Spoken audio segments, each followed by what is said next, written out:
স্বৈরা শাসন যখন চলতেছিল 24 ঘন্টার ভেতরে কখনো 18 ঘন্টা একে অপরের হাত ধরে বসে থেকেছি আমরা। আমি ধন্যবাদ জানাই বন্ধুবার মুফতি সাখাওয়াত হোসেন রাজি সাহেব দামাত বরকাতুহুমকে। দীর্ঘদিনের সময়, খুব বেশি লম্বা সময়ের পথ চলা না। আমি রহমানিয়া শেখুল হাদিস ঘরনায়, উনি মুফতি আমিনী রহমতুল্লাহ আলাইহির ঘরনায়, কিন্তু গড়পড়তায় শর্ত এক, লম্বা সময় নয়। কিন্তু জালিমের স্বৈরা শাসন যখন চলতেছিল 24 ঘন্টার ভেতরে কখনো 18 ঘন্টা একে অপরের হাত ধরে বসে থেকেছি আমরা। 24 ঘন্টার 18 ঘন্টা একজনের ফিকির আর একজনের সাথে শেয়ার করা হয়েছে। তার মাথায় কি এসেছে, আমার মাথায় কি এসেছে, মামুনুল হক সাহেবের মাথায় কি এসেছে, গাজী ইয়াকুবের মাথায় কি এসেছে, একের পর এক বসে বসে 16 ঘন্টা 18 ঘন্টা তাবাদালায়ে খেয়াল নিজেদের ভেতরে হয়েছে। খুব কাছে থেকে দেখা আল্লামা মুফতি সাখাওয়াত হোসেন রাজিকে ধন্যবাদ জানাই যে এই রকম একটি আয়োজন করেছেন, যে ইসলামী ছাত্র ফোরাম বাংলাদেশের আয়োজনে দায়ী সম্মেলনের আহ্বান করেছেন। এবং এই দায়ী সম্মেলনকে দায়ী হিসাবে করার জন্য এর মূল স্লোগান ছাত্র ফোরামের, সেটা হলো তালিম তরবিয়াত দাওয়াত। আগে হলো তালিম, তারপরে তরবিয়াত, তারপরে দাওয়াত। যদি তালিম না হয় তাহলে তরবিয়াত হবে না, আর যদি তরবিয়াত না হয় তাইলে দাওয়াত দিতে যাও, সুস্থ দাওয়াত দিতে পারবে না, তখন কিন্তু সাদিয়ানি মার্কা দাওয়াতি হয়ে যাবে। সুতরাং তালিমেরও দরকার, তরবিয়াতেরও দরকার, এবং দাওয়াতের সঠিক পদ্ধতিতে দাওয়াত দেওয়া দরকার। এর জন্য দরকার এক সাধনা, এক মুজাহাদা আর এক মেহনত। আমি ধন্যবাদ জানাই যে এই ইসলামী ছাত্র ফোরাম বাংলাদেশের যোগ্য অভিভাবক মণ্ডলী নির্বাচিত হয়েছে। যাদেরকে অভিভাবক হিসেবে নেওয়া হয়েছে তারা এই ছাত্র জনতাকে, যারা জাতির কথা বলবে, যারা দায়ী হয়ে কাজ করবে, যেই দায়ীরা কখনো নুরানি কায়দা নিয়ে কোরআন শিখাবে, কখনো তারা একজন কর্মী হয়ে মানুষের ইবাদতের ইসলাহ করবে, কখনো তারা মঞ্চে দাঁড়িয়ে কথা বলবে, পরিস্থিতি যা বলে সেটা বলবে, প্রয়োজন যে কথা উচ্চারণ করার সে উচ্চারণ তাদের মুখে উচ্চারিত হবে। আবার যদি কখনো প্রয়োজন হয় তো কাফনের কাপড় পরে রাজপথে দাঁড়ায় যাবে, রাজপথে তারাই দাঁড়াবে। এর জন্য দরকার তরবিয়াত, এর জন্য দরকার যোগ্য কাফেলা গঠন করার মেহনত। আমি সাধুবাদ জানাই, ধন্যবাদ জানাই এই মেহনতের, এবং আমিও সহযোগী হিসাবে বন্ধুর পাশে থাকতে তৈয়ার রয়েছি। আর এই আমাদের পথ চলা, এই আকাবিরদের বিদায়ে, এই সময়ে মুরব্বীদের খালা যাদের দ্বারায় পূরণ হবে, তাদের মধ্যে একটা নাম হলো মুফতি সাখাওয়াত হোসেন রাজি। আল্লাহ তাআলা কবুল করেন এবং আকাবিরদের খালা পূরণ করে আমাদেরকে খুব সতর্কতার সাথে পথ চলার তৌফিক, কথা বলার তৌফিক, কাজ করবার তৌফিক আল্লাহ আমাদেরকে দান করেন। যদি আমরা এই জাতিকে প্রস্তুত করতে পারি, যদি জাতি বুঝতে পারে এটা ইসলাম শ্রেষ্ঠ, ইসলাম দিয়ে প্রত্যেকটা সমস্যার সমাধান হবে, আমরা যখন ইসলাম প্রতিষ্ঠার জন্য এই জাতিকে ডাকবো, অবশ্যই জাতি আমাদের ডাকে সাড়া দেবে। প্রচলিত গতানুগতিক পদ্ধতিতে আমরা যদি কাজ করি, আমরা দেখতে পাচ্ছি কোনো প্রয়োজনে শুধু আমরাই, আমাদের ছাত্ররাই থাকে, এই জাতির যুবক, জাতির মুসল্লিদেরকে আমরা আমাদের ব্যানারে এক করতে পারি না। এটা আমাদের ব্যর্থতা, এটা আমাদের অপূর্ণতা। অথচ তারাও মুসলমান, যুবকেরাও ইসলামকে মহব্বত করে, কিন্তু ইসলামের প্রয়োজনীয়তা, শ্রেষ্ঠত্ব, কল্যাণকর দিক আমরা তাদেরকে বোঝাতে পারি না। আমার অনুরোধ থাকবে, এটা আজকে একটা আনুষ্ঠানিকতা মাত্র, আমাদের কাজ হবে আমরা এই ছাত্র ফোরামের যে মূল সিলেবাস আছে, এই সিলেবাসটা তালিমের মাধ্যমে, ছাত্র ফোরামের সিলেবাস আবারও চ্যালেঞ্জ করে বলি, এটা পূর্ণাঙ্গ দিনের সিলেবাস। সেই সিলেবাসে আমরা নিজেরা সেটাকে আয়ত্ত করব, তরবিয়তের মাধ্যমে ব্যক্তি জীবন, সমাজ জীবন, রাষ্ট্র জীবনে অন্তত এর বাস্তবতা, আমি এটাকে চ্যালেঞ্জ বলি এই জন্যে, মানুষ আগে জানুক যে ইসলাম ছাড়া কিচ্ছু সম্ভব না। আজকে দেশের রাজনৈতিক দলগুলো বুঝো, যতই সংস্কারের কথা বলো, কোন ফর্মুলায় সংস্কার করবে, কোন ডাক্তার দিয়ে রাষ্ট্রকে ট্রিটমেন্ট করবে, চিকিৎসা করবে, হবে না, হবে না। একমাত্র মুহাম্মদ আরবির ফর্মুলায় যদি সংস্কার করা হতো, রাষ্ট্র সংস্কার এই সমস্ত বিষয়ের সুফল জনগণ পেত। কোনো সুফল আসবে না, কোনো সুফল আমরা সামনে দেখতে পাবো না। আমরা কোনো ফর্মুলায় রাষ্ট্র মেরামত করব, সংস্কার করব, তাই ঠিক করতে পারিনি। আমরা যেহেতু আলেম মাদ্রাসার ছাত্র, আমরা ঠিক করে নেই। আজকে দীর্ঘ কথা হবে না, একেবারে শেষ পর্যায়ে চলে এসছে ইনশাআল্লাহ। আমরা যে তরবিয়তি মজলিসের মাধ্যমে কাজ করে আসছিলাম, ইনশাআল্লাহ সে কাজ অব্যাহত থাকবে। যখন মানুষের নাম থাকবে মুসলমানের, কিন্তু কাজ মুসলমানের থাকবে না। আজকে এই দেশের এমনও কোটি মানুষ আছে যারা বলে আমি ব্যক্তিগতভাবে মুসলমান, আমি ব্যক্তিগতভাবে আল্লাহকে মানি, ব্যক্তিগতভাবে নবীর সুন্নতকে মানি, কিন্তু রাষ্ট্রীয় পর্যায়ে ইসলাম প্রতিষ্ঠিত হোক এটা আমরা চাই না। আমরা শরিয়া আইন মানি না, শরিয়া আইন বাস্তবায়ন হোক এটাও চাই না। আল্লাহর কসম করে বলি, যে ব্যক্তি নিজেকে মুসলমান দাবি করে এই কথা বলবে যে আমি আল্লাহর শরীয়তের আইনকে অমান্য করি, আল্লাহর শরীয়তের আইনকে বিশ্বাস করি না, আল্লাহর কসম, আল্লাহর কসম, আল্লাহর কসম, এই ব্যক্তি মুরতাদ। পরিষ্কারভাবে বলতে চাই, আফসোস লাগে আজকে আমাদের যে সমস্ত আলেমরা, নামদারি আলেমরা দীর্ঘ 16 বছর আওয়ামী লীগ স্বৈরাচারী প্রশাসনের ফরমাই হিসাবে কাজ করে আলেম ওলামাদেরকে বন্দী করেছেন। যে সমস্ত আলেমরা ওই যে ক্যাসিনো ব্যবসার টাকা খেয়ে বড় অট্টালিকা তৈরি করেছেন, যে সমস্ত আলেমদেরকে আমরা দেখেছি সাধারণত ফার্মেসিতে কাজ করছে, তারা আজকে বড় বড় অট্টালিকার মালিক হয়েছে। সেই ব্যক্তিরা দিব্যি ঘোরাফেরা করছে, কিন্তু তাদের ব্যাপারে কোনো ধরনের পদক্ষেপ বর্তমান সরকার, আমরা তাদের দৃশ্যমান কোনো পদক্ষেপ দেখতে পাচ্ছি না। আমাদের অত্যন্ত বড় আফসোস লাগে, এই অবৈধ টাকা, হারাম টাকার অট্টালিকা কিভাবে লালবাগের মতন জায়গায় এখনো বিদ্যমান রয়েছে। যে কোনো মুহূর্তে লালবাগে আযাব আসতে পারে। এই হারাম অবৈধ টাকার অট্টালিকা যদি আপনারা না ভাঙতে পারেন, এই সমস্ত আলেমরা এখনো ঘোরাফেরা করছেন, এই সমস্ত আলেমরা এখনো চট্টগ্রামে বিভিন্ন জায়গায় রিকশায় আমরা দেখতে পাচ্ছি, আর আপনারা বসে আছেন, তাদের বিচার চাচ্ছেন না, তাদের কোনো বিচার হবে না এই দেশে। এটা আমাদের কাছে অনেক অত্যন্ত বড় আফসোস লাগে। মুনাফিকদের সাথে কোনো আপোষ করার সুযোগ নেই, যারা এদেরকে রিফাইন করার, আবার এই দেশের রাজনৈতিক ময়দানে আসার সুযোগ তৈরি করবে। পরিষ্কারভাবে আমি ব্যক্তিগতভাবে বলে দিচ্ছি যে আমি একজন কারাবন্দী আলেম হিসাবে এক বিন্দু পরিমাণ রক্ত থাকতে তাদেরকে ইসলামিক অঙ্গনের যারাই আনার সুযোগ তৈরি করে তাদের বিরুদ্ধে আগামী আন্দোলন গড়ে তুলব আমরা। আরেকটা পয়েন্ট, একটু 2 মিনিট সময় দিবেন, সবাই এই কথা বলার সাহস পাবে না, আমরা একটু বলে যাই, আমাদের সাহস আছে, আমরা মরার থেকে ফিরে আসছি তো, আমাদের মৃত্যুর আর কোনো ভয় নাই। এই পর্যায়ে গুরুত্বপূর্ণ সংক্ষিপ্ত বক্তব্য নিয়ে আসছেন ইসলামবাগ মাদ্রাসার স্বনামধন্য মুহতামিম মুফতি আব্দুল কাইয়ুম দামাত বরকাতুহুমুল আলিয়া। প্রত্যেকটা সময় দেখেছি, যখন 1996 থেকে 2000 সন পর্যন্ত আওয়ামী লীগ প্রথমবার ক্ষমতায় এসেছে, বাংলাদেশে ফেসিবাদকে চেপে বসেছিল, ওই সময় শাইখুল হাদিস আল্লামা আজিজুল হক এবং মুফতি ফজলুল হক আমিদ রাহমাতুল্লাহি আলাইহি দুর্বার আন্দোলনের কারণে আওয়ামী লীগের পতন হয়েছিল, কথা ঠিক কিনা? তখনও আমাদেরকে আমাদের যেই শ্রম, আমাদের যেই সেই সময়ের শ্রম এবং আন্দোলনের মূল্যায়ন পরের সরকার ঠিকভাবে করেনি। আর 2024 সনের আগে, এই গণঅভ্যুত্থানের আগে 16 বছর আওয়ামী লীগ ফ্যাসিস্ট বিভিন্ন সময় বাংলাদেশে জগদ্দল পাথরের মতো চেপে বসেছিল।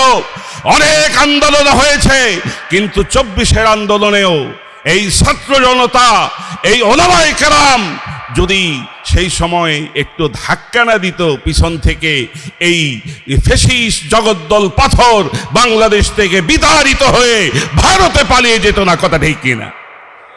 কিন্তু এখন দুঃখজনকভাবে বলতে হয়, আমাদের ওলামায়ে কেরামের অবদানকে খাটো করার বিভিন্নভাবে প্রচেষ্টা নেওয়া হচ্ছে। জুলাই ঘোষণার ভিতরে শাপলা চত্বরের কথা উঠে আসেনি। বিভিন্নভাবে ওলামায়ে কেরামকে আজকে নতুনভাবে শুনতে হচ্ছে, হৃদয় ভেঙ্গে চুরমার হয়ে যায় যে মৌলবাদ বলে আবার পশ্চিমাদের যে গালি, পশ্চিমাদের যে অপবাদ, সেটা বাংলাদেশে এখন আবার নতুন করে শুনতে হচ্ছে, কথা ঠিক কিনা? আমরা এই মৌলবাদের এই গালি শুনতে চাই না। আমরা পরিষ্কারভাবে বলতে চাই, মৌলবাদীদেরকে স্পষ্ট ভাষায় ঘোষণা দিয়ে যারা ভালোবাসবে, যারা তাদেরকে গ্রহণ করবে, বাংলাদেশে আমরা আগামীতে তাদেরকে ভোট দেব, এছাড়া অন্যদেরকে ভোট দেব না ইনশাআল্লাহ। সুতরাং ওলা আমিনী সাহেবের একটা কথা আজকে আপনাদের সামনে শুনিয়ে দেই। হুজুর প্রায় সেই বলতেন যে ওলামায়ে কেরাম আলেমদের ছাড়া কেউ ক্ষমতায় থাকতেও পারবে না, আলেমদের সাহায্য ছাড়া কেউ ক্ষমতায় যেতেও পারবে না ইনশাআল্লাহ। সুতরাং আমাদেরকে খাটো করার চেষ্টা করবেন না। আমাদের সব সময় আমাদের প্রত্যেকটা ক্ষেত্রে আমাদের ওলামায়ে কেরামের অবদান রয়েছে। আল্লাহ পাক আমাদের সকলকে বোঝার তৌফিক দান করুন। সংক্ষিপ্ত বক্তব্য নিয়ে আসছেন হযরত মাওলানা মুফতি আব্দুল্লাহ ইয়াহিয়া দামাত বারাকাতুহুম। আসসালামু আলাইকুম ওয়া রাহমাতুল্লাহ। আলহামদুলিল্লাহ, আলহামদুলিল্লাহি রাব্বিল আলামিন, ওয়াসসালাতু ওয়াসসালামু আলা রাসূলিহিল কারীম ওয়া আলা আলিহি ওয়া সাহবিহি আজমাইন, আম্মা বা'দ। ফাআউযু বিল্লাহি মিনাশ শাইতানির রাজীম। বিসমিল্লাহির রহমানির রহিম। وأنذر عشيرتك الأقربين واخفض جناحك لمن اتبعك من المؤمنين فإن عصوك فقل إني بريء مما تعملون وتوكل على العزيز الرحيم آمنت بالله صدق الله العظيم। ना बदलती तेरी तकदीर जू न बदले तू, ना बदलती तेरी तकदीर जू न बदले तू, आफियत है उसके लिए लड़ते रहे जो। ইসলামী ছাত্র ফোরাম বাংলাদেশের উদ্যোগে আয়োজিত আজকের দায়ী সম্মেলনের সভাপতি মুফতি মাহমুদুল হাসান আরাবী, প্রধান অতিথি হিসেবে উপস্থিত আছেন বারবার কারা নির্যাতিত মজলুম আলেমে দ্বীন হযরতুল আল্লাম হযরত মাওলানা মুফতি সাখাওয়াত হুসাইন রাজি হাফিজাহুল্লাহ ওয়া। উপবিষ্ট আছেন সুলতানুল ওয়াইজিন হযরতুল আল্লাম মাওলানা খালেদ সাইফুল্লাহ আইয়ুবী সহ হযরতে উলামায়ে কেরাম। সময় একেবারে কম। আমি যে আয়াতগুলি পড়েছি, এই আয়াতগুলি ইসলামের প্রথম যুগের আয়াত।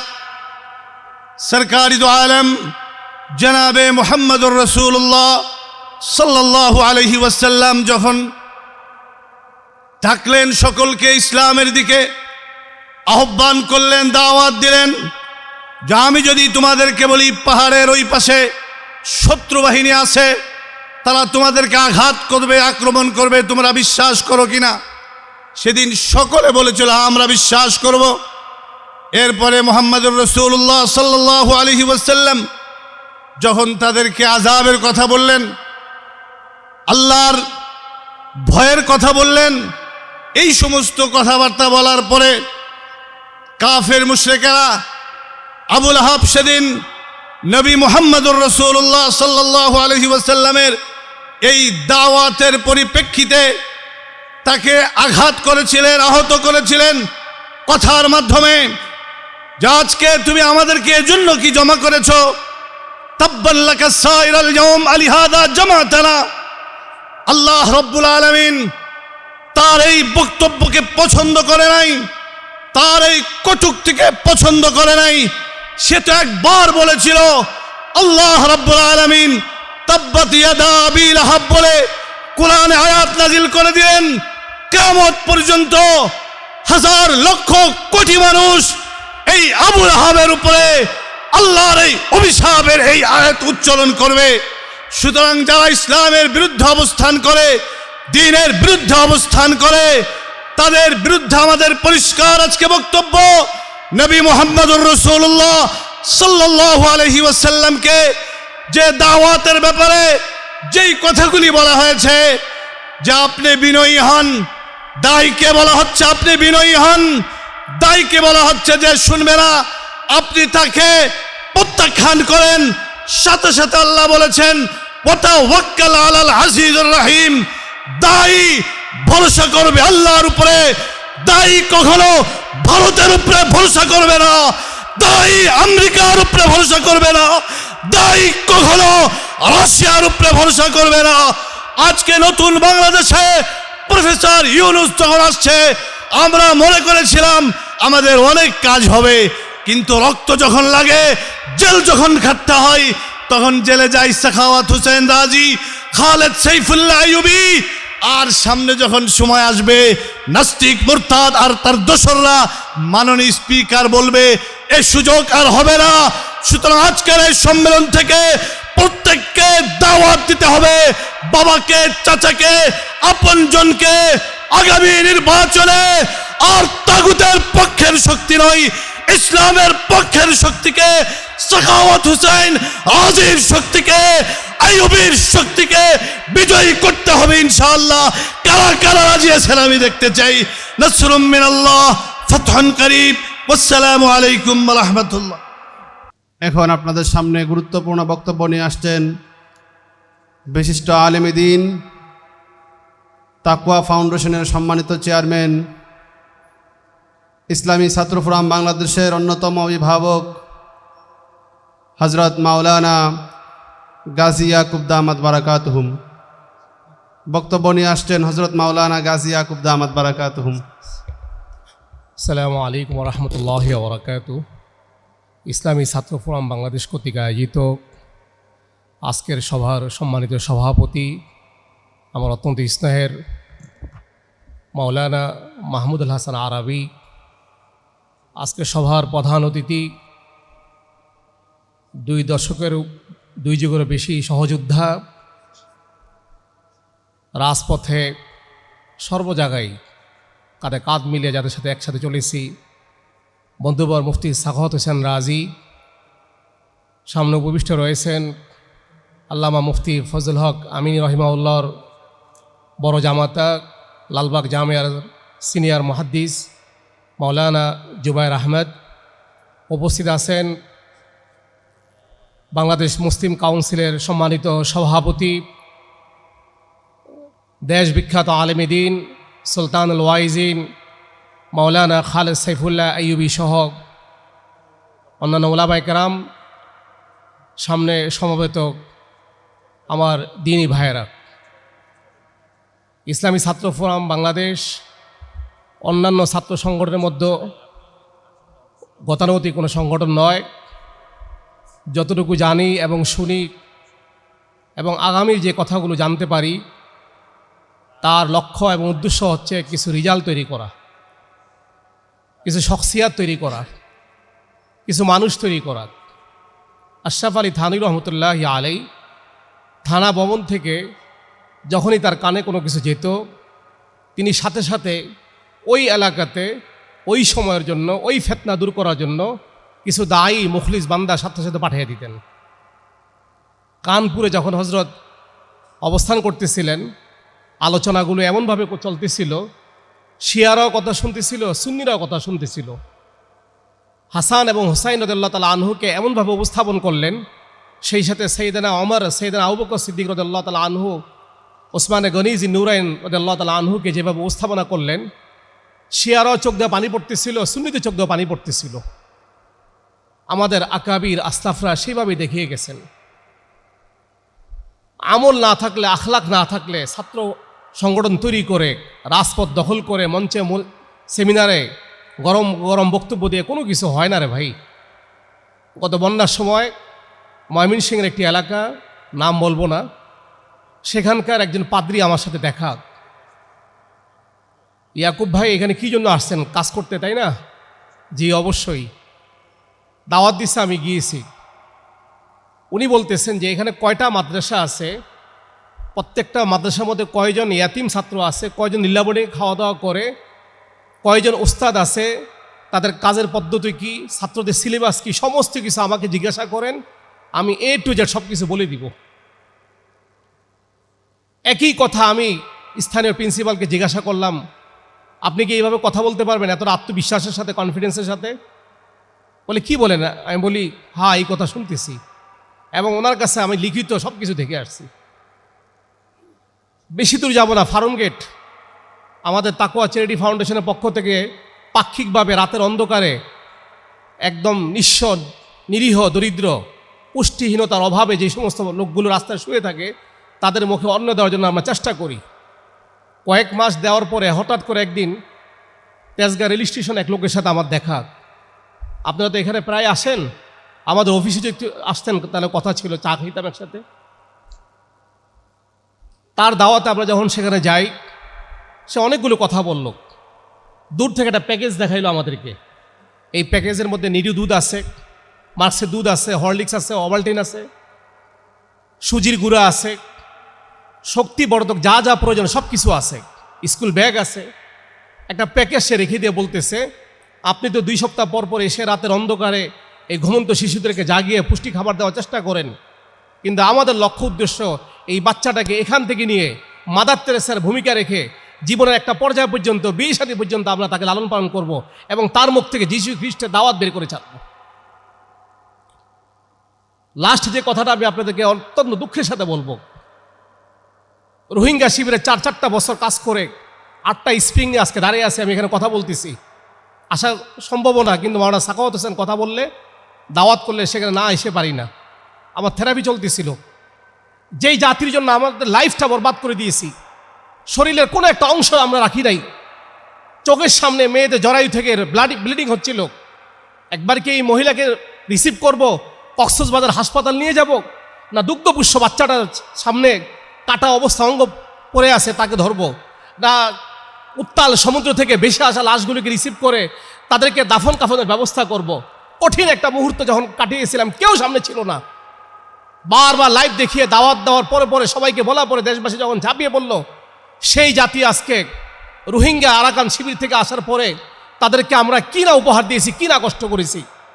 আজকে রেস্ট্রিকশন দিয়ে রাখছে, অমুক আলেম সে এখানে যেতে পারবে না, অমুক আলেম সেখানে দাওয়াতি কাজ করতে যেতে পারবে না, অমুক মাদ্রাসা সেখানে থাকবে না। সোশ্যাল মিডিয়ার বদৌলতে আজকে দেখলাম সেখানকার বাচ্চারা ইংলিশে ভাষণ দিচ্ছে। আমরা যদি মানতে হয় ধর্ম, সেটা হলো যীশু খ্রিস্টের ধর্মকে মেনে চলবো। এবং তাদের সাথে আলাপ করার পরে জানতে পারি, অস্ট্রেলিয়া থেকে এক ভদ্রলোক প্রায় সেই রোহিঙ্গা শিবিরে অনেক বেশি অর্থায়ন করে থাকেন, তাদের শিক্ষা প্রতিষ্ঠানগুলোতে দান করে থাকেন। সে বলতেছে লিস্টেড 8000 রোহিঙ্গা খ্রিস্টীয় ধর্ম গ্রহণ করে ফেলেছে। সভা সেমিনার হাজারো হয়, সব কিছু হয়, মানুষের নারীর খবর আমাদের কাছে নাই, হাড়ির খবর আমাদের কাছে নাই। চিৎকার চেঁচামেচি দিয়ে দেশে মানুষের কোনো কিছু হয় নাই, কেমন পর্যন্ত হবে না। 53 বছর চলে গেছে, আমরা আমার অধিকার বুঝতে পারি নাই, আমাদের অধিকার আদায় করতে পারি নাই। এনজিও শাসিত একটা ব্যক্তি আমাদের উপর আজকে জগদ্দল পাথরের মধ্যে চেপে বসেছে। আজকে সমকামী আমাদেরকে দেখতে হয়। আজকে পার্বত্য চট্টগ্রামকে পূর্ব তিমিরের মতো একটি ভূখণ্ড তৈরি করার জন্য তারা লড়াই করে যাচ্ছে। আমাদের কোনো মাথা ব্যথা নাই, আমরা নেগোসিয়েশন করে ক্ষমতা আসার জন্য একটা দলকে ব্যবহার করি। লজ্জা থাকা উচিত। 53 বছর হয়ে গেছে, আমরা ঐক্য করতে পারি নাই। আর কবে আমরা ঐক্য করতে পারবো? কবে প্ল্যাটফর্মে আসতে পারবো? সবগুলোকে রুমের মধ্যে আটকে পিটানো দরকার। এগুলোকে জাতির ক্ষুধা তারা বুঝে না, জাতির মনোভাব তারা বুঝে না, রাজনীতি করার কোনো অধিকার তাদের নাই। ইসলামী ছাত্র ফোরামকে যারা এখানে নিবেদিত প্রাণ আছে, দায়িত্বশীল আছে, মাওলানা সাখাওয়াত বুদ্ধিভিত্তিক মানুষ, চিৎকার চেঁচামেচি করার তার অভ্যাস খুবই কম। আমার সাথে তার যত কথা হয়, তার ব্যক্তিগত কথা হচ্ছে, এত কথা কারোর সাথে হয় না। তার দিলের মতো অনেক ব্যথা আছে, অনেক জাগ্রত চিন্তা আছে, মানুষকে কিভাবে দর্শন করা যায়, মানুষকে কিভাবে ধার প্রান্তে আনা যায়। আমাদের আইয়ুবী ভাই সবসময় মেহনত করে যাচ্ছে। রাত 2টোর দিকে কৃতজ্ঞতা শুনে বলি, সে আমার কাছে ফোন দিয়ে বলে শরীরটা কেমন, কি অবস্থা। এই সমস্ত লোকগুলোকে সামনে নিয়ে আসেন, মেহনত করেন, তাদের ছায়াতলে আমরা থাকি। যে কোনো প্রয়োজনে আমাদেরকে স্মরণ করলে আমরা আপনাদের পাশে থাকবো। ওমা তাওফীক ইল্লা বিল্লাহ। অনেক অনেক শুক্রিয়া মানবতার ফেরিওয়ালা হজরত মাওলানা গাজী ইয়াকুব দামাত বারাকাতুহুমকে। অত্যন্ত সুন্দর ও তত্ত্ববহুল আলোচনা করছিলেন। সম্মানিত উপস্থিতি, এখন আপনাদের সামনে সংক্ষিপ্ত বক্তব্য নিয়ে আসছেন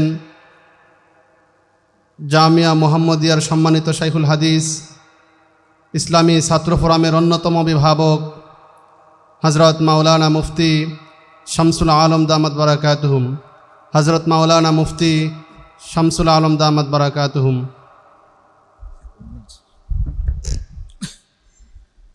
আসসালামু আলাইকুম ওয়া রাহমাতুল্লাহি ওয়া বারাকাতুহু। عن معاوية رضي الله تعالى عنه قال قال النبي صلى الله عليه وسلم وهو سيد الصادقين لا يزال من أمتي أمة قائمة بأمر الله لا يضرهم من خذلهم ولا من خالفهم حتى يأتي أمر الله وهم على ذلك رواه الطبراني وقال ابن عباس رضي الله تعالى عنه قال البركة مع أكابركم ইসলামী ছাত্র ফোরাম বাংলাদেশ দায়ী সম্মেলন কর্তৃক আয়োজিত উপস্থিত মোহতারাম সভাপতি, উপস্থিত আছেন আজকের প্রধান অতিথি, লক্ষ ছাত্র জনতার আইডল মাজলুম আলেমে দ্বীন বন্ধুবর মুফতি সাখাওয়াত হোসেন রাজি সহ দেশের শীর্ষস্থানীয় উলামায়ে কেরাম ও আমার ছাত্র ভাইয়েরা। দীর্ঘ সময় পর্যন্ত বিজ্ঞজন আলোচনা করেছেন, আরও আলোচনা সামনে আসবে। আমরা সকলেই জানি আল্লাহ পাক রব্বুল আলামিন কোরআনে কারিমের মধ্যে বলেছেন ইন্নী জাইলুম ফিল আরদি খালিফা। এই খালিফার অর্থ হযরত আব্দুল্লাহ ইবনে আব্বাস রাদিয়াল্লাহু তাআলা আনহু করেছেন হুয়া মাই ইয়াখলিফুল্লাহু তাআলা ফিল আরদি লিতানফিজিশ শরিয়া। শরীয়তকে বাস্তবায়ন করার জন্যে যারা কাজ করবে তারাই হচ্ছে প্রকৃত খলিফা। এবং এই শরীয়তকে বাস্তবায়ন করার জন্য সর্বপ্রথম শরীয়ত আমার জানতে হবে। যদি আমি নিজে না জানি, আমি অন্ধ থাকি, জাতিকে আমরা কিভাবে বুঝাবো? সেই জন্যে মুফতি আমিনী রহমাতুল্লাহ আলাইহি আমাদেরকে বলতেন যে দর্স এবং তাদরিসের মধ্যে যারা বড় আলেম হয় তারাই পরবর্তী সময়ে সর্বাপেক্ষা বড় রাজনীতিবিদ হয়। সেজন্যে মুফতি আমিনীর স্বপ্নের সেই আশা আমাদের মুফতি সাখাওয়াত হোসেন রাজি, তিনি ছাত্র জনতার বর্তমান যে অবস্থা, বিভিন্ন ছাত্র সংগঠনের তাদের আদর্শ, তাদের বৈশিষ্ট্য আমরা সকলেই জানি। ছাত্র সংগঠন মানি চাঁদাবাজি করতে হবে, সন্ত্রাস করতে হবে, দর্শন করতে হবে, যত অন্যায় অনাচার আছে সব কিছুই করতে হবে। সেই জন্য ভবিষ্যতে যেন আলেমদের নেতৃত্ব শূন্য না হয়ে যায়, সেই জন্যে মুফতি সাখাওয়াত হোসেন রাজি কিছু রিজাল্ট তৈরি করার জন্যে, কিছু শখসিয়ত তৈরি করার জন্যে, কিছু যোগ্য আলেমে দ্বীন তৈরি করার জন্যে তিনটা বিষয়ের সমন্বয়ে, যেটা দ্বীনের মূল তালিম তরবিয়ত দাওয়ার সমন্বয়ে যোগ্য আলেমে দ্বীন তৈরি করে সামনের নেতৃত্বের মাধ্যমে এই দেশে রাষ্ট্র কায়েমের সংগ্রাম এবং প্রকৃত খলিফা হওয়ার সংগ্রাম দেখতেছে। সেজন্য আমি মনে করি রাসূলুল্লাহ সাল্লাল্লাহু আলাইহি ওয়াসাল্লাম দ্বীন কায়েমের সংগ্রামে সারাটা জীবন, পূর্ণাঙ্গ দ্বীন কায়েমের সংগ্রামে রসুলের সঙ্গে যারা বেশি সময় দিয়েছেন, জিহাদের ময়দানে অংশগ্রহণ করেছেন, প্রায় অধিকাংশরাই ছিল ছাত্র জনতা এবং যুব সমাজ। রাসূলুল্লাহ সাল্লাল্লাহু আলাইহি ওয়াসাল্লাম বলেছেন নুসিরতু বিশ-শাবাব ওয়া খালাফানি শুয়ুখ। দ্বীন কায়েমের আন্দোলনে, দ্বীন ইসলামের প্রচারের যুব এবং ছাত্র সমাজ যে সহযোগিতা আমাকে করেছে, অন্যরা তাই করেনি। সেই জন্য যুব সমাজ এ দ্বীন ইসলাম কায়েমের জন্য নিজেকে যোগ্য করে গড়তে হবে। আমাদের আকাবের এবং আসলাফ যাদেরকে নিয়ে আমরা আলোচনা করি তারা সর্বক্ষেত্রেই তারা কাজ করেছেন। এই জ্ঞান, স্কাই টাচ, আকাশচুম্বী জ্ঞান তারা কোত্থেকে পেরেছে? একই সঙ্গে তারা রাজনীতিতেও কাজ করেছে, একই সঙ্গে জিহাদের ময়দানেও কাজ করেছে, একই সঙ্গে শিক্ষাক্ষেত্রেও কাজ করেছে, একই সঙ্গে রাষ্ট্র পরিচালনাও করেছে। আমাদের আকাবের এবং আসলাফদের এই জ্ঞান হযরত শাইখুল হিন্দ মাওলানা মাহমুদুল হাসান দেওবন্দি রহমতুল্লাহ আলাই, তিনি দারুল দেওবন্দের শাইখুল হাদিস ছিলেন। ব্রিটিশ বিরোধী আন্দোলনে তিনি ভূমিকা রেখেছেন। শাইখুল আরবুল আজম আল্লামা হুসাইন আহমদ মাদানী রহমতুল্লাহ আলাই, তিনিও ব্রিটিশের বিরুদ্ধে আন্দোলন করেছেন, দারুল দেওবন্দের শাইখুল হাদিস ছিলেন। মাওলানা মুফতি মাহমুদুল হাসান, তিনি লাহোর মাদ্রাসার প্রধান মুফতি এবং সারহারদের মুখ্যমন্ত্রী ছিলেন। আমাদের আকাবের এবং আসলাফ তারা যোগ্য হয়ে গড়েছিল। এই চিন্তা চেতনা থেকে মুফতি সাখাওয়াত হোসেন রাজি, তার নেতৃত্বে ইসলামী ছাত্র ফোরাম বাংলাদেশ যেইভাবে কাজ করতেছে, তালিম তরবিয়ত দাওয়া, এই তিনটার সমন্বয়ে যদি আমরা আগে বাড়তে পারি, অবশ্যই অবশ্যই যোগ্য ছাত্র সংগঠনের মাধ্যমে যোগ্য নেতৃত্ব তৈরি হবে। আর এই যোগ্য নেতৃত্বের মাধ্যমে আমরা ধীরে ধীরে আস্তে আস্তে ইনশাল্লাহ আমরা অগ্রসর হব। যারা এই সংগঠনে আমরা কাজ করি আমি তাদেরকে বলবো, আল্লামা কাজী ইয়াস রহমতুল্লাহ আলাইহি বলতেন, जो किसी चीज पर राजी हो जाता है वह चीज उसके लिए आसान हो जाती है। সেজন্য আমরা কাজ করব, কাজে আমরা কারো সহযোগিতা পাই না পাই আমরা সেদিকে খেয়াল করব না। আমি একটা হাদিস পড়েছি তিবরানী শরীফের, হযরত মুআবিয়া রাদিয়াল্লাহু তাআলা আনহু হাদিসটা বর্ণনা করেছেন। রাসূলুল্লাহ সাল্লাল্লাহু আলাইহি সাল্লাম বলেছেন, আমার এই উম্মতের মধ্যে একটা জামাত সর্বদাই এই দ্বীনের উপরে, এই দ্বীন কায়েমের সংগ্রামের উপরে সর্বদাই অটল থাকবে। তাদের বিরুদ্ধাচরণ করে, তাদের সাহায্য বন্ধ করে কেউ ক্ষতি করতে পারবে না। কিয়ামত পর্যন্ত এই দ্বীন কায়েমের জন্য তারা চেষ্টা করবে। আমি মনে করি অন্যান্য ইসলামী দল যারা আছে এর মধ্যে অন্যতম ইসলামী ছাত্র ফোরাম বাংলাদেশ, আমাদেরকে নিয়ে ডানে বামে সামনে পিছনে যারাই নানানভাবে কথা বলে, এই দিকে আমরা কর্ণপাত করব না। ইনশাল্লাহ এই দেশে দ্বীন কায়েম হওয়া না পর্যন্ত আমরা সামনের দিকে অগ্রসর হব। ইমাম আজম রহমতুল্লাহ আলাইহির একটা কথা বলে আমি শেষ করছি। তিনি ওনার ছাত্রদেরকে বলতেন, দাউ মা ইয়াকুলুন নাস ওয়াস্তাইদ্দু লিআনফুসিকুম হাত্তা ইয়াহতাজান নাস ইলাইকুম। সেজন্য আমরা যোগ্য হব, যারা আমাদের সমালোচনা করতেছে একদিন তারা আমাদের সামনে এসে স্লোগান দিবে। আল্লাহ পাক রব্বুল আলামিন ইসলামী ছাত্র ফোরাম বাংলাদেশকে কবুল করেন, এবং তোমরা যারা কাজ করতেছো তোমাদের এই কাজকে আল্লাহ তাআলা কবুল করেন, এবং এই কাজের মাধ্যমে আমি মনে করি ক্রমান্বয়ে এই কাজটা বাংলাদেশের পাড়ায় মহল্লায় প্রতিটি জনপদে প্রতিটি শিক্ষা প্রতিষ্ঠানে আমরা ছড়িয়ে দিব, এবং যোগ্য নেতৃত্বের মাধ্যমে আমাদের কাঙ্ক্ষিত উদ্দেশ্য দ্বীন কায়েমের সংগ্রামে আমরা ঝাঁপিয়ে পড়ব। আল্লাহ পাক রব্বুল আলামিন সর্ব অবস্থায় ইসলামী ছাত্র ফোরাম বাংলাদেশের সঙ্গে থাকার আমাদেরকে তৌফিক দান করুক। গুরুত্বপূর্ণ বক্তব্য নিয়ে আসবেন হজরত মাওলানা মুফতি লুৎফুর রহমান ফরাইজি দামাত বারাকাতুহুম।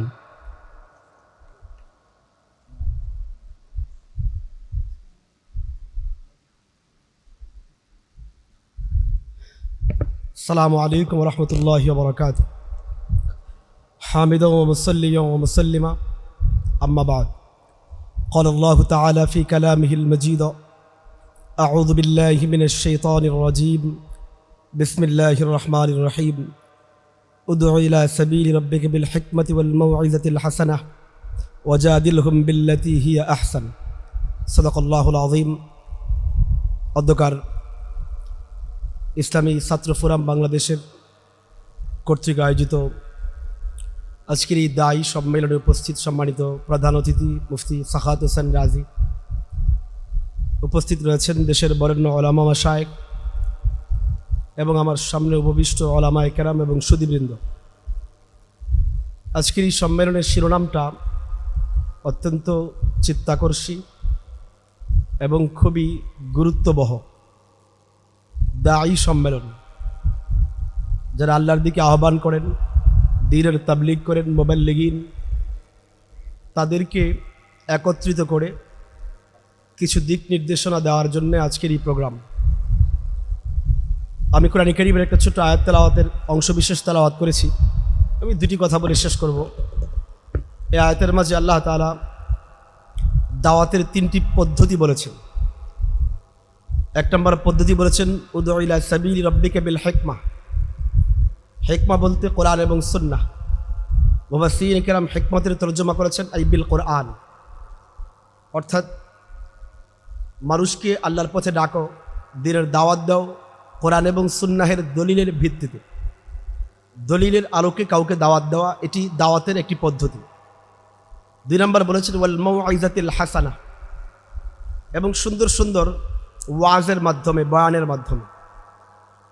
যেমন আমাদের বর্তমানের অনেক বাংলাদেশের ওয়াইজরা আছেন, অনেক সুন্দর কণ্ঠ দিয়ে সুন্দর উপস্থাপনার মাধ্যমে বয়ান করেন। এটাও দ্বীনের বয়ানের দাওয়াতের একটা পদ্ধতি কোরআনের এই আয়াত অনুযায়ী। তিন নম্বর বলা হয়েছে ওয়াজাদিলহুম বিল্লাতি হিয়া আহসান, যারা দলিল ভিত্তিক আলোচনার মাধ্যমেও দ্বীনের পথে আসে না, এবং নসিহত নরম কথার মাধ্যমেও তারা দ্বীনের পথে আসে না, বরং এই লোকগুলো নিজেরা তর্ক বিতর্কে লিপ্ত হয়। এই মানুষগুলোকে দ্বীনের পথে আহ্বানের দাওয়াতের পদ্ধতি আল্লাহ তিন নম্বর বলেছেন ওয়াজাদিলহুম বিল্লাতি হিয়া আহসান, উত্তম পদ্ধতিতে তাদের সাথে মোনাকাশা করো, মোনাজারা করো, বিতর্ক করো, দলিলের পাল্টা জবাব দাও, এভাবে দ্বীনের পথে দাওয়াত দেওয়া। শেষ করব এই প্রসঙ্গ। দাওয়াত অত্যন্ত গুরুত্বপূর্ণ।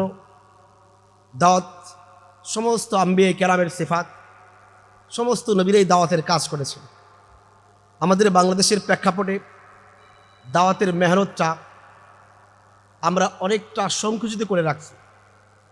দাওয়াত তাবলীগের সাথীরা অনেকটা সর্বব্যাপী দাওয়াতের চেষ্টা করেন।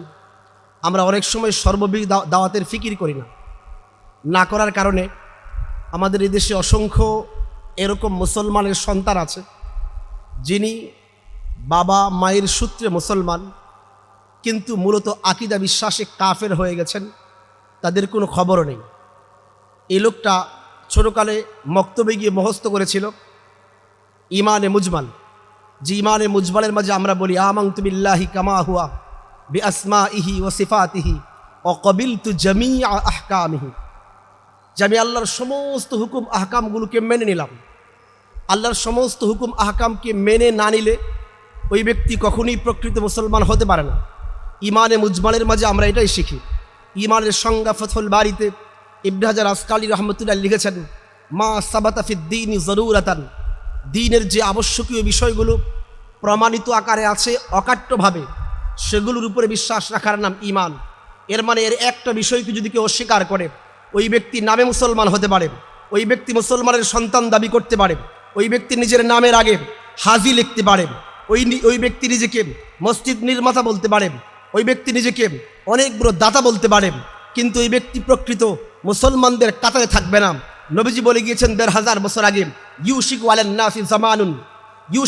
নাসি জামানুন লা ইয়াবকা মিনাল ইসলাম ইল্লা ইসমুহুম। এবার একটি সময় আসবে যখন মানুষের নাম থাকবে মুসলমানের, কিন্তু কাজ মুসলমানের থাকবে না। আজকে এই দেশের এমনও কোটি মানুষ আছে যারা বলে আমি ব্যক্তিগতভাবে মুসলমান, আমি ব্যক্তিগতভাবে আল্লাহকে মানি, ব্যক্তিগতভাবে নবীর সুন্নতকে মানি, কিন্তু রাষ্ট্রীয় পর্যায়ে ইসলাম প্রতিষ্ঠিত হোক এটা আমরা চাই না। আমরা শরিয়া আইন মানি না, শরিয়া আইন বাস্তবায়ন হোক এটাও চাই না। আল্লাহর কসম করে বলি, যে ব্যক্তি নিজেকে মুসলমান দাবি করে এই কথা বলবে যে আমি আল্লাহর শরীয়তের আইনকে অমান্য করি, আল্লাহর শরীয়তের আইনকে বিশ্বাস করি না, আল্লাহর কসম, আল্লাহর কসম, আল্লাহর কসম, এই ব্যক্তি মুরতাদ। কোনো সন্দেহ ছাড়া এই ব্যক্তি ইসলাম থেকে খারেজ হয়ে গেছে। কারণ যে ব্যক্তি বলবে আমি ইসলামের বিধিবিধানের উপরে ঈমান আনি নাই, এই ব্যক্তি মুসলমান হতে পারবে না। ওয়াকাবিলতু জামিআ আহকামি, বলতে হবে আমি আল্লাহর সমস্ত বিধিবিধানগুলো মেনে নিলাম। হ্যাঁ, আমি আমল করতে পারি না পারি, এরকম অনেক মুসলমান আছে নামাজ পড়তে পারে না, রোজা রাখতে পারে না, হজ করে না, কিন্তু যদি বলে আমি নামাজকে মানি না, আমি রোজাকে মানি না, আমি হজকে মানি না, আমি যাকাতকে মানি না, পৃথিবীর কোনো দারুল ইফতার, কোনো মুফতি সাহেবের এই দুঃসাহস দেখানোর সাহস নাই। তিনি ফতোয়া দিবেন যে এই ব্যক্তি মুসলমান আছে, আল্লাহর কসম তিনি ফতোয়া দিতে বাধ্য হবেন। যে ব্যক্তি বলবে আমি আল্লাহর শরীয়ত মানি না, আল্লাহর হুকুম মানি না, আল্লাহর বিধান মানি না, ওই ব্যক্তি কাফের হয়ে যায়। ওই ব্যক্তি মুসলমান থাকলে মুরতাদ হয়ে যায়। দুঃখজনকভাবে এই দেশের হাজারো মানুষ এমন আছে, লাখো মানুষ এমন আছে, কোটি মানুষ এমন আছে যাদের কাছে আমরা ঈমানের এই দাওয়াত পৌঁছাইতে পারি নাই। ঈমান কাকে বলে, ঈমান ভঙ্গের কারণ কি, কোন কোন কারণে ঈমান ভেঙে যায়। আমরা দাওয়াত তো দিয়েছি, নামাজের দাওয়াত, দাওয়াত তো দিয়েছি, রোজার দাওয়াত, দাওয়াত তো দিয়েছি, সুন্নতের দাওয়াত, কিন্তু ঈমানের দাওয়াত, ঈমান কি কারণে ভেঙে যায়, ঈমান ভঙ্গের কারণ কি? ঈমান শুধুমাত্র নিজের ব্যক্তিগত জীবনের নাম নয়, ঈমান সর্বক্ষেত্রে আল্লাহর সমস্ত বিধিবিধানকে মেনে নেওয়ার নাম, আল্লাহর সমস্ত কিছুর বিধানের সামনে নিজেকে ঝুঁকে দেওয়ার নাম, নিজের মাথাকে নত করে দেওয়ার নাম যে ইসলাম, এর নাম যে ঈমান। এটা আমরা শিখাইতে পারি নাই, এটা আমাদের ব্যর্থতা। যে দায়ী সম্মেলন হচ্ছে ইসলামী ছাত্র ফোরামের পক্ষ থেকে আল্লামা মুফতি সাখাওয়াত হোসেন রাজির নেতৃত্বে, আমরা এই নতুন প্রজন্মকে আহ্বান করব, আমাদের এই জাতিকে, আমাদের এই সম্প্রদায়কে আমাদের এই নিম্ন স্তর থেকে আপ পর্যন্ত সবার কাছে এই ঈমানের দাওয়াতকে পৌঁছে দিতে হবে। এই দায়ী সম্মেলনে এই উদাত্ত আহ্বান রেখে শেষ করছি। আসসালামু আলাইকুম ওয়া রাহমাতুল্লাহি ওয়া বারাকাতুহু। অনেক অনেক শুক্রিয়া হজরত মাওলানা মুফতি লুৎফুর রহমান ফরাইজি দামাত বারাকাতুহুমকে। বিসমিল্লাহির রহমানির রহিম। শ্রদ্ধেয় সভাপতি, উপস্থিত উলামায়ে কেরাম, আমাকে এমন একটা সময় দেওয়া হয়েছে আমি কথা বলার সাহস হারাই ফেলছি। তবে একটা কথা বলি, হযরত মুফতি সাখাওয়াত হোসেন রাজি দামাত বারাকাতুহু আমাদেরকে নিয়ে বারবার বসেছেন। বিবারিয়ার তরুণ ছাত্রদেরকে নিয়ে বারবার বসেছি। আমরা যেই কথাটা বুঝতে পারলাম, এই দায়ী সম্মেলন অথবা এই ছাত্র ফোরাম, তার উদ্দেশ্য হলো যে এমন একটা দাওয়াতি কাফেলা তৈরি করা, যেই কাফেলা শুধুমাত্র মসজিদে দাওয়াত দেবে, মাদ্রাসায় দাওয়াত দেবে, ওয়াজের মাঠে দাওয়াত দেবে এমন নয়, বরং সচিবালয়েও দাওয়াত পৌঁছায় দেবে। অথবা সচিবালয়ে দাওয়াত না পৌঁছিয়ে প্রয়োজনে আন্দোলন সংগ্রাম লড়াই জিহাদের মাধ্যমে সচিবালয়ে মন্ত্রণালয়ে ওই জায়গায় বসে ইসলামের সমস্ত দাওয়াতের কাজ করবেন, ইসলাম প্রতিষ্ঠা করবেন, ইসলাম প্রতিষ্ঠার সমস্ত কার্যক্রম সেখান থেকে বাস্তবায়ন করবেন। এমন একটি কাফেলা তিনি প্রতিষ্ঠা করতে চান। তো আমি এটুকু বুঝলাম, বাকি আপনাদের কাছেও দাওয়াত, এমন একটা কাফেলার অবশ্যই বাংলাদেশে দরকার, যেই কাফেলা সর্ব জায়গায় দাওয়াতের কাজ করবেন, যেই কাফেলা বাংলাদেশের পথে প্রান্তরে যেমন কাজ করবেন, যেই কাফেলা ওয়াজের ময়দানে যেমন কাজ করবেন, সেই কাফেলা বাংলাদেশের দপ্তরগুলোতেও সমস্ত ইসলাম বিরোধী অপশক্তিকে হটিয়ে সেখানে ইসলাম কায়েমের ব্যবস্থা করবেন। আল্লাহ রাব্বুল আলামিন এই কাফেলাকে কবুল করেন, এই দাওয়াতি মিশনে আমাদেরকে সম্পৃক্ত হওয়ার তৌফিক দান করেন। জাযাকুমুল্লাহু আহসানাল জাযা।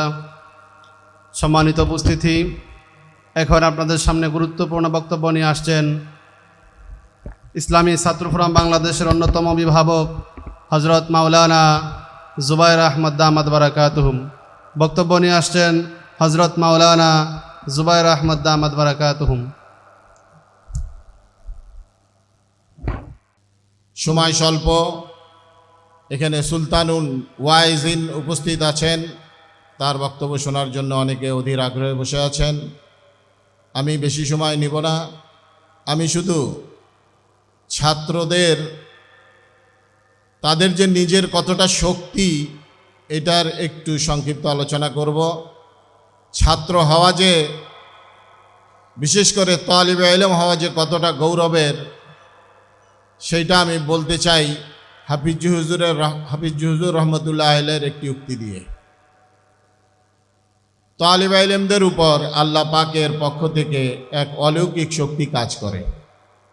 দেখুন না, ৭২-এর আন্দোলনে ছাত্ররাই জীবন দিয়েছে, ছাত্ররাই মাতৃভাষা বিরুদ্ধে যে পাকিস্তানি সরকার মাতৃভাষাকে ছিনিয়ে নিতে চেয়েছিল, সেখানেও ছাত্ররা সর্বপ্রথম প্রতিবন্ধক হয়েছে, জীবন দিয়েছে, সেটাকে ঠেকিয়ে দিয়েছে, যার কারণে আজও আমরা আমাদের মায়ের ভাষায় কথা বলতে পারি।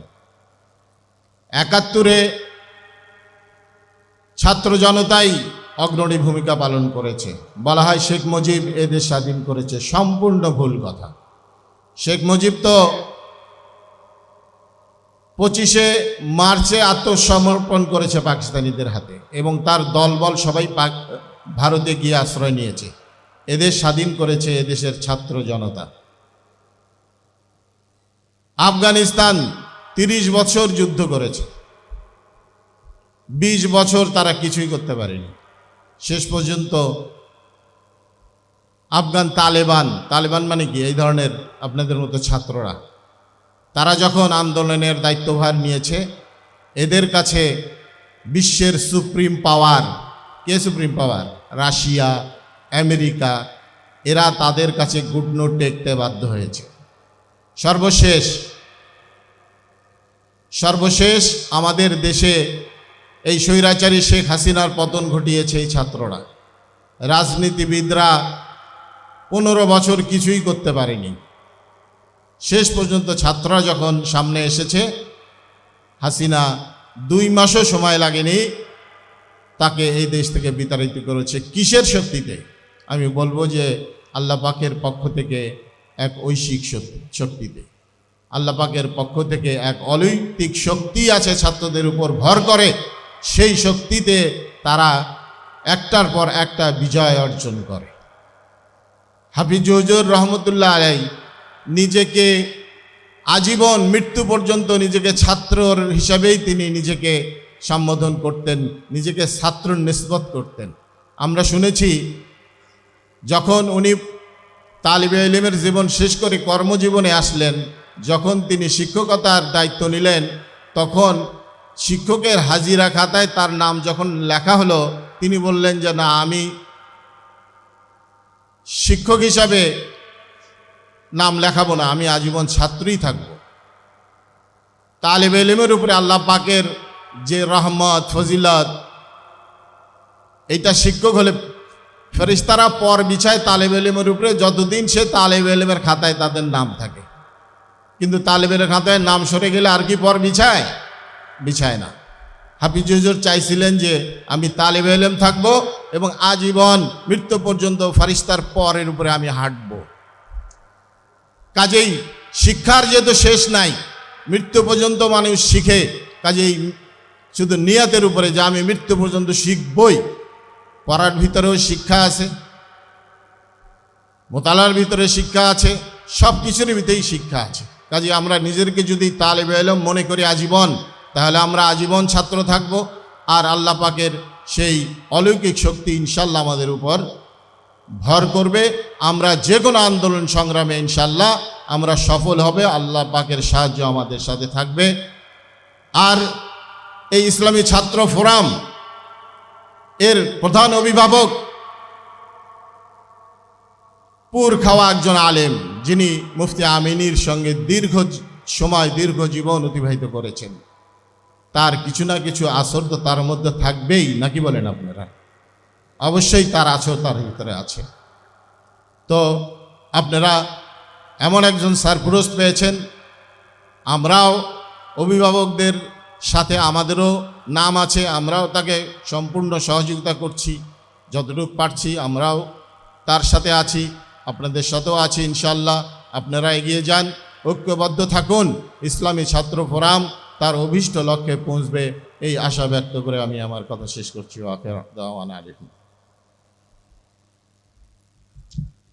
অনেক অনেক শুক্রিয়া। ইসলামী ছাত্র ফোরাম বাংলাদেশের অন্যতম অভিভাবক হজরত মাওলানা জুবাইর আহমদ দামাত বারাকাতুহুমকে। সম্মানিত উপস্থিতি, এখন আপনাদের সামনে গুরুত্বপূর্ণ বক্তব্য রাখবেন বিশিষ্ট আলেমে দ্বীন সুলতানুল ওয়াইজিন, আজকের সম্মেলনের অন্যতম প্রধান আলোচক হজরত মাওলানা খালেদ সাইফুল্লাহ আইয়ুবী দামাত বারাকাতুহুম। গুরুত্বপূর্ণ বক্তব্য রাখবেন হজরত মাওলানা খালেদ সাইফুল্লাহ আইয়ুবী দামাত বারাকাতুহুম। ইন্না আরসালনাকা শাহিদাও ওয়া মুবাশশিরাও ওয়া নাযীরা ওয়া দাঈয়ান ইলাল্লাহ বিইذনিহি ওয়া সিরাজাম মুনীরা। সাদাকাল্লাহুল আযীম।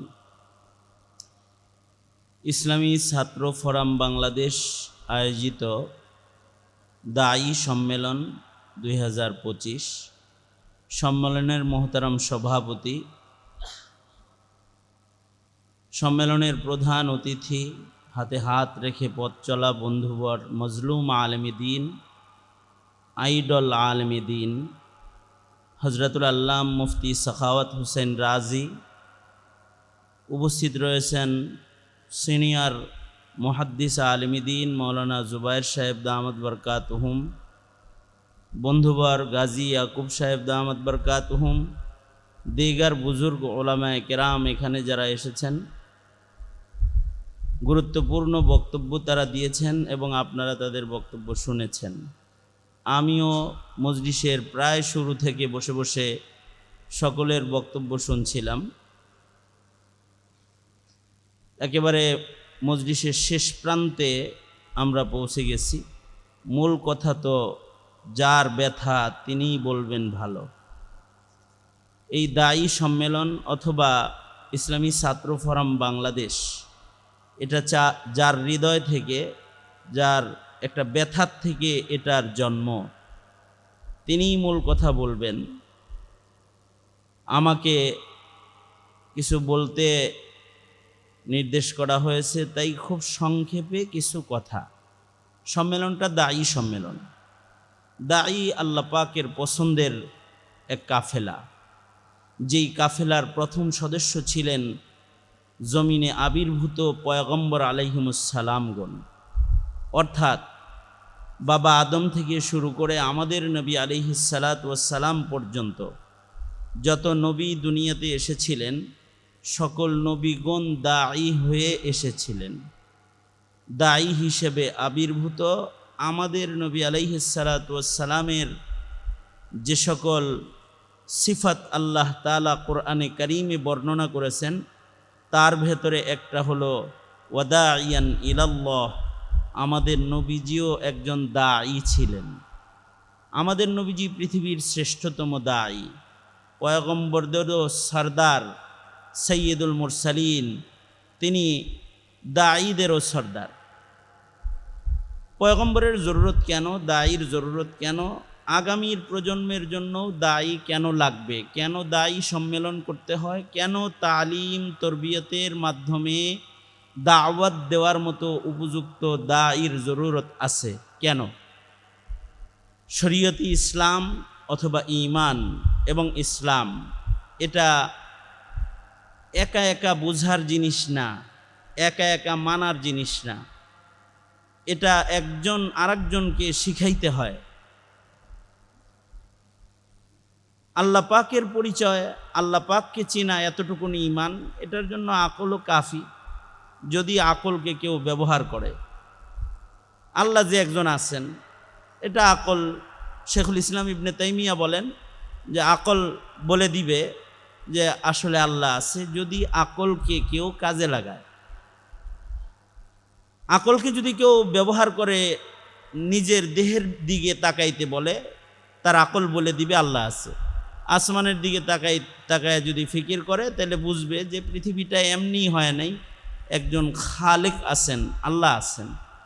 আল্লাহকে চিনা এবং আল্লাহ তাআলা সম্পর্কে, এক আল্লাহ সম্পর্কে ঈমান আসা, এটার এতটুকুনের জন্য মানুষকে দেয়া আকলও যথেষ্ট। অফি আনফুসিকুম আফালা তুবসিরুন এর বিশ্লেষণে ইমাম বুখারী রহমতুল্লাহি আলাইহি বলেছেন যে কেউ যদি খালি নিজের দেহের দিকে তাকায় তাহলে তার আকল তাকে বলে দিবে আল্লাহ আছে। খাবারের রাস্তা একটা কিন্তু বের হয় দুই রাস্তায়, তরল এক রাস্তায় বের হয়ে যায়, আবার ঘন নাপাক আর এক রাস্তায় বের হয়। যদি রাস্তা বের হওয়ার রাস্তা একটা দিতেন তো ইমাম বুখারী রহমতুল্লাহ আলাইহি বলেন তাহলে 24 ঘন্টাই মানুষের দেহ নাপাক থাকতো, পবিত্রতা তহারাতের রাস্তা মানুষের থাকতো না। যদি শুধু এতটুকুনের দিকে তাকায় তাও বুঝবে যে খালেক একজন আছে।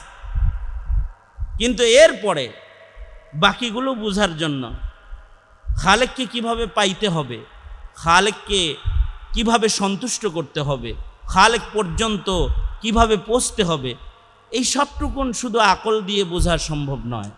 এ কারণেই পৃথিবীতে বুঝাইবার জরুরত পড়েছে, দাঈর জরুরত পড়েছে, যারা হালাল হারাম বুঝাবে এবং যারা জায়েজ নাজায়েজ বুঝবে বুঝাবে, যারা জান্নাত জাহান্নামের পথ চেনাবে, এরকম দাঈর জরুরত পড়েছে, প্রয়োজন হয়েছে।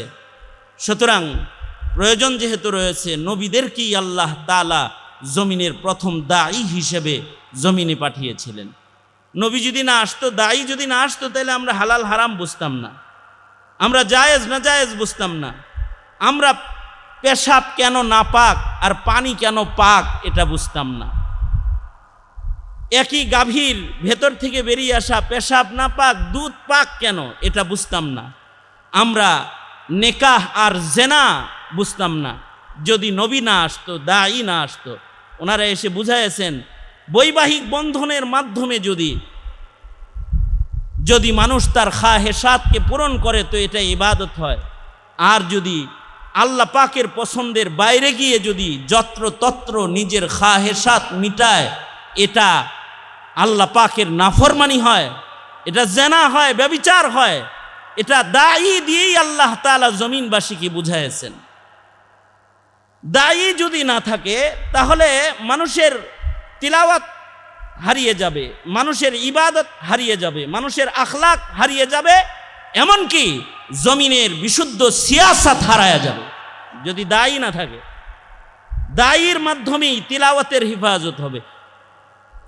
যোগ্য আলেমদেরকেও অনেক সময় দাঈর দ্বারাই বুঝাইতে হয়, যোগ্য আলেমকেও বুঝাইতে হয়। অনেক ইলমি যোগ্যতা সম্পন্ন মানুষও দায়ীর দাওয়াতের মোহতাজ হয়ে যায়। যেমন ওসমান ইবনে আবি শাইবা, মুসান্নাফে ইবনে আবি শাইবার মুসান্নিফ যিনি, ওনার ভাই আবু বকর ইবনে আবি শাইবা, হযরত আবু বকর ইবনে আবি শাইবা অনেক বড় মুহাদ্দিস ছিলেন, আরবি ভাষার পণ্ডিত ছিলেন, বড় আলেমে দ্বীন ছিলেন। কিন্তু উনিও এক সময় দায়ীর মুখাপেক্ষী হয়ে গেলেন। কেমন? তো উনি সূরা ফিল পড়তে যায়, ওনার মাথায় আসলো যে সূরা ফিলের শুরুতে যে আলিফ লাম মিম আছে, এটা আলাম না, এটা সূরা বাকারার মতো আলিফ লাম মিম। উনি কেরাত পড়তেন, হইল ওনার কেরাত ছিল সূরা ফিলের যে আলিফ লাম মিম তারা কাইফা রাব্বুকা বিআসহাবিল ফিল, যে উনি এইটাকে আলাম পড়তেন না। উনি বলতেন যে আরবি সাহিত্যের কি দিয়া বুঝাবা এটা আলাম, এটা তো আলিফ লাম মিম, আলিফ লাম মিম তারা কাইফা রাব্বুকা বিআসহাবিল ফিল, উনি তেলাওয়াত করতেন এটা। অথচ কত বড় মুহাদ্দিস যে ওনারই ভাই মুসান্নাফে ইবনে আবি শাইবার লেখক, জগৎ বিখ্যাত হাদিসের কিতাবের লেখক হওয়ার পরে দায়ীর মুখোমুখি হয়ে গেল যে উনি তিলাওয়াত করতেছে আলিফ লাম মিম তারা কাইফা রাব্বুকা বিআসহাবিল ফিল। শেষ পর্যন্ত দায়ীর জরুরত পড়ল। এমন মানুষটি তো ছোটখাটো দায়ী দিয়ে বোঝাইলে হয় না, এবার দায়ীদের দলকে একত্রিত করতে হলো, যেমন দায়ী সম্মেলন। এইরকম দায়ীদের সম্মেলন করে একত্রিত করে সকল দায়ীদেরকে দিয়ে ওনাকে বোঝানো হলো যে দেখেন মুসহাফে উসমান, দেখেন হযরত উসমান যে কোরআন লিখেছেন তার ভেতরে কিন্তু ওইখানে সূরা বাকারার আলিফ লাম, ওইটা আলিফ লাম মিম। উনার লিখিত মুসহাফের ভেতরে কিন্তু সূরা ফিলের যে আলিফ লাম মিম, এটা আলিফ লাম মিম না, এটা আলাম তারা, আলাম ইস্তেফহাম। এখানে আল্লাহ পাক জিজ্ঞাসা করছেন তার বন্ধুকে। তো এই মুসহাফ এটা হযরত উসমানের লিখিত মুসহাফ। সুতরাং নবীজির উপরে কোরআন নাজিল হয়েছে, নবীজির উপরে অবতীর্ণ হওয়া কোরআন, এটা আপনার আমার চাইতে তো হযরত উসমান বেশি বুঝছেন, তিনি কাতেবে ওয়াহি ছিলেন। যখন সব দায়ী মিলে এমন যোগ্য আলেমরে দাওয়াত দিয়ে দিল, তখন তিনি রুজু করলেন এবং তিনি তিনার কেরাত থেকে সরে আসলেন। এরপরে তিনি সূরা ফিলকে আলাম তারা পড়তেন। এর আগ পর্যন্ত আলিফ লাম মিম তারা এইভাবে পড়তেন। তো অনেক সময় যোগ্য আলেমরাও দাওয়াতের মুহতাজ হয়ে যায়, কিন্তু দাওয়াতের ক্ষেত্রে উদউ ইলা সাবিলি রাব্বিকা বিল হিকমাতি ওয়াল মাউইজাতিল হাসানা, যোগ্য মানুষদেরকে দাওয়াত দিতে বড় সাবধান। আবু বকর ইবনে শাইবাকে ধমকি দিয়া দাওয়াত দিয়া, ধমকির দাওয়াত ওনাকে গ্রহণ করানো সম্ভব না। কারণ কি? কারণ বড় যারা থাকে তাদের কাছ থেকে নির্ভরযোগ্য, বড়দের কাছে নির্ভরযোগ্য অবস্থানও বড় হয়। এ কারণেই মুফতি নূর হোসেন কাসেমী রহমতুল্লাহ আলাইহির মুখে বারবার শুনেছি যে দেখেই আবার দাওয়াত উল্টাপাল্টা দিতে যাও না, দেখার পরে আগে চিন্তা করবা, ভাববা এবং পদ্ধতি মতো দাওয়াত পেশ করবা, তাইলে তুমি দায়ী। কারণ বড় কি উল্টি ভি সিধি হতি হ্যায়, যদি বড় হয় কেউ তখন তার উল্টাটাও কিন্তু সোজা সোজা হয়। সুতরাং দাওয়াতের ভেতরে হিকমতের দরকার, দাওয়াতের ভেতরে দাওয়াতের আদবের দরকার। এ কারণেই দায়ীর কোয়ালিটি কি হবে, দায়ীর দাওয়াতের পদ্ধতি কি হবে, দায়ীর যোগ্যতা কি হবে, এই সব টুকুনের তালিম তরবিয়তেরও দরকার। আমি ধন্যবাদ জানাই বন্ধুবর মুফতি সাখাওয়াত হোসেন রাজি সাহেব দামাত বরকাতুহুমকে। দীর্ঘদিনের সময়, খুব বেশি লম্বা সময়ের পথ চলা না। আমি রহমানিয়া শেখুল হাদিস ঘরনায়, উনি মুফতি আমিনী রহমতুল্লাহ আলাইহির ঘরনায়, কিন্তু গড়পড়তায় শব্দ এক, লম্বা সময় নয়। কিন্তু জালিমের স্বৈরা শাসন যখন চলতেছিল, 24 ঘন্টার ভেতরে কখনো 18 ঘন্টা একে অপরের হাত ধরে বসে থেকেছি আমরা। 24 ঘন্টার 18 ঘন্টা একজনের ফিকির আর একজনের সাথে শেয়ার করা হয়েছে। তার মাথায় কি এসেছে, আমার মাথায় কি এসেছে, মামুনুল হক সাহেবের মাথায় কি এসেছে, গাজী ইয়াকুবের মাথায় কি এসেছে, একের পর এক বসে বসে 16 ঘন্টা 18 ঘন্টা তাবাদালায় খেয়াল নিজেদের ভেতরে হয়েছে। খুব কাছে থেকে দেখা আল্লামা মুফতি সাখাওয়াত হোসেন রাজিকে ধন্যবাদ জানাই যে এই রকম একটি আয়োজন করেছেন, যে ইসলামী ছাত্র ফোরাম বাংলাদেশের আয়োজনে দায়ী সম্মেলনের আহ্বান করেছেন। এবং এই দায়ী সম্মেলনকে দায়ী হিসাবে করার জন্য এর মূল স্লোগান ছাত্র ফোরামের, সেটা হলো তালিম তরবিয়াত দাওয়াত। আগে হলো তালিম, তারপরে তরবিয়াত, তারপরে দাওয়াত। যদি তালিম না হয় তাহলে তরবিয়াত হবে না, আর যদি তরবিয়াত না হয় তাইলে দাওয়াত দিতে যাও সুস্থ দাওয়াত দিতে পারবে না, তখন কিন্তু সাদিয়ানি মার্কা দাওয়াতি হয়ে যাবে। সুতরাং তালিমেরও দরকার, তরবিয়াতেরও দরকার, এবং দাওয়াতের সঠিক পদ্ধতিতে দাওয়াত দেওয়া দরকার। এর জন্য দরকার এক সাধনা, এক মুজাহাদা আর এক মেহনত। আমি ধন্যবাদ জানাই যে এই ইসলামী ছাত্র ফোরাম বাংলাদেশের যোগ্য অভিভাবক মণ্ডলী নির্বাচিত হয়েছে।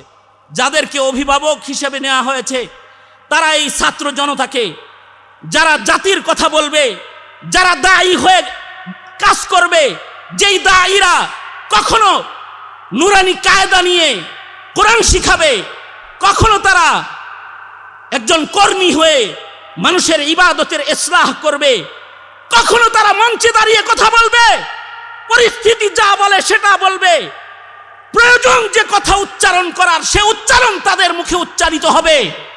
আবার যদি কখনো প্রয়োজন হয় তো কাফনের কাপড় পরে রাজপথে দাঁড়ায় যাবে, রাজপথে তারাই দাঁড়াবে।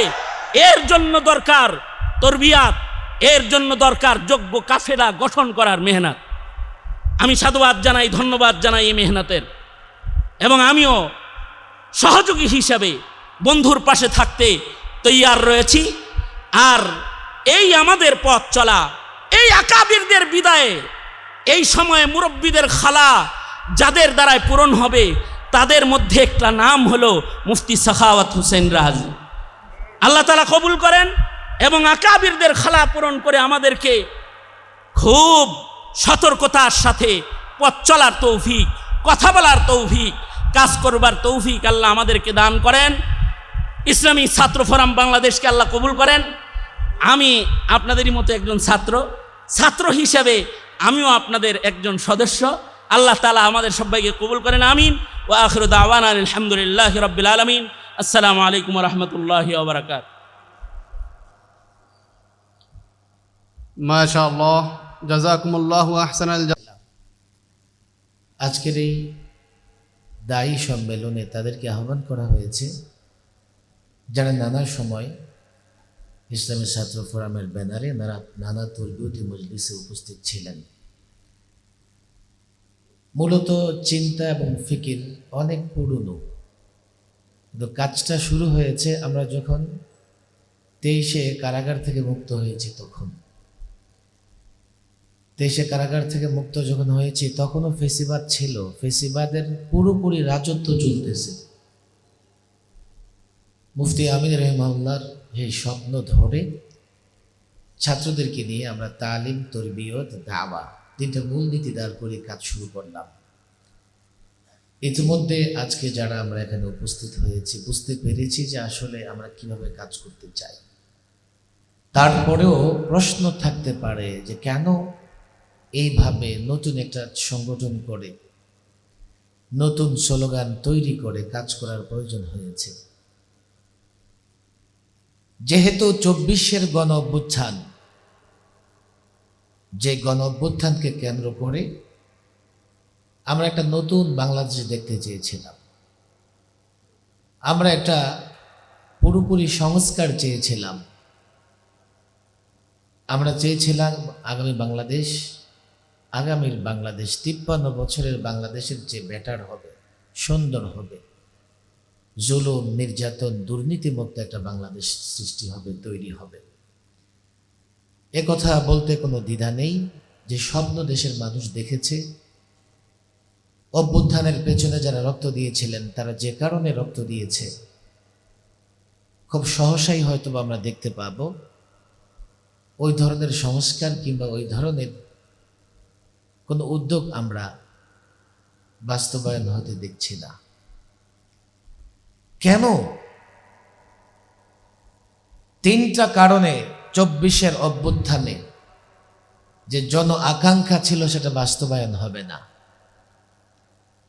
এবং ছাত্র ফোরামের প্রত্যেকটা সদস্যকে সে কারণগুলো জানতে হবে, শিখতে হবে, তাকরার করতে হবে এবং দাওয়াতের মাধ্যমে অন্য ছাত্রদের কাছে পৌঁছে দিতে হবে।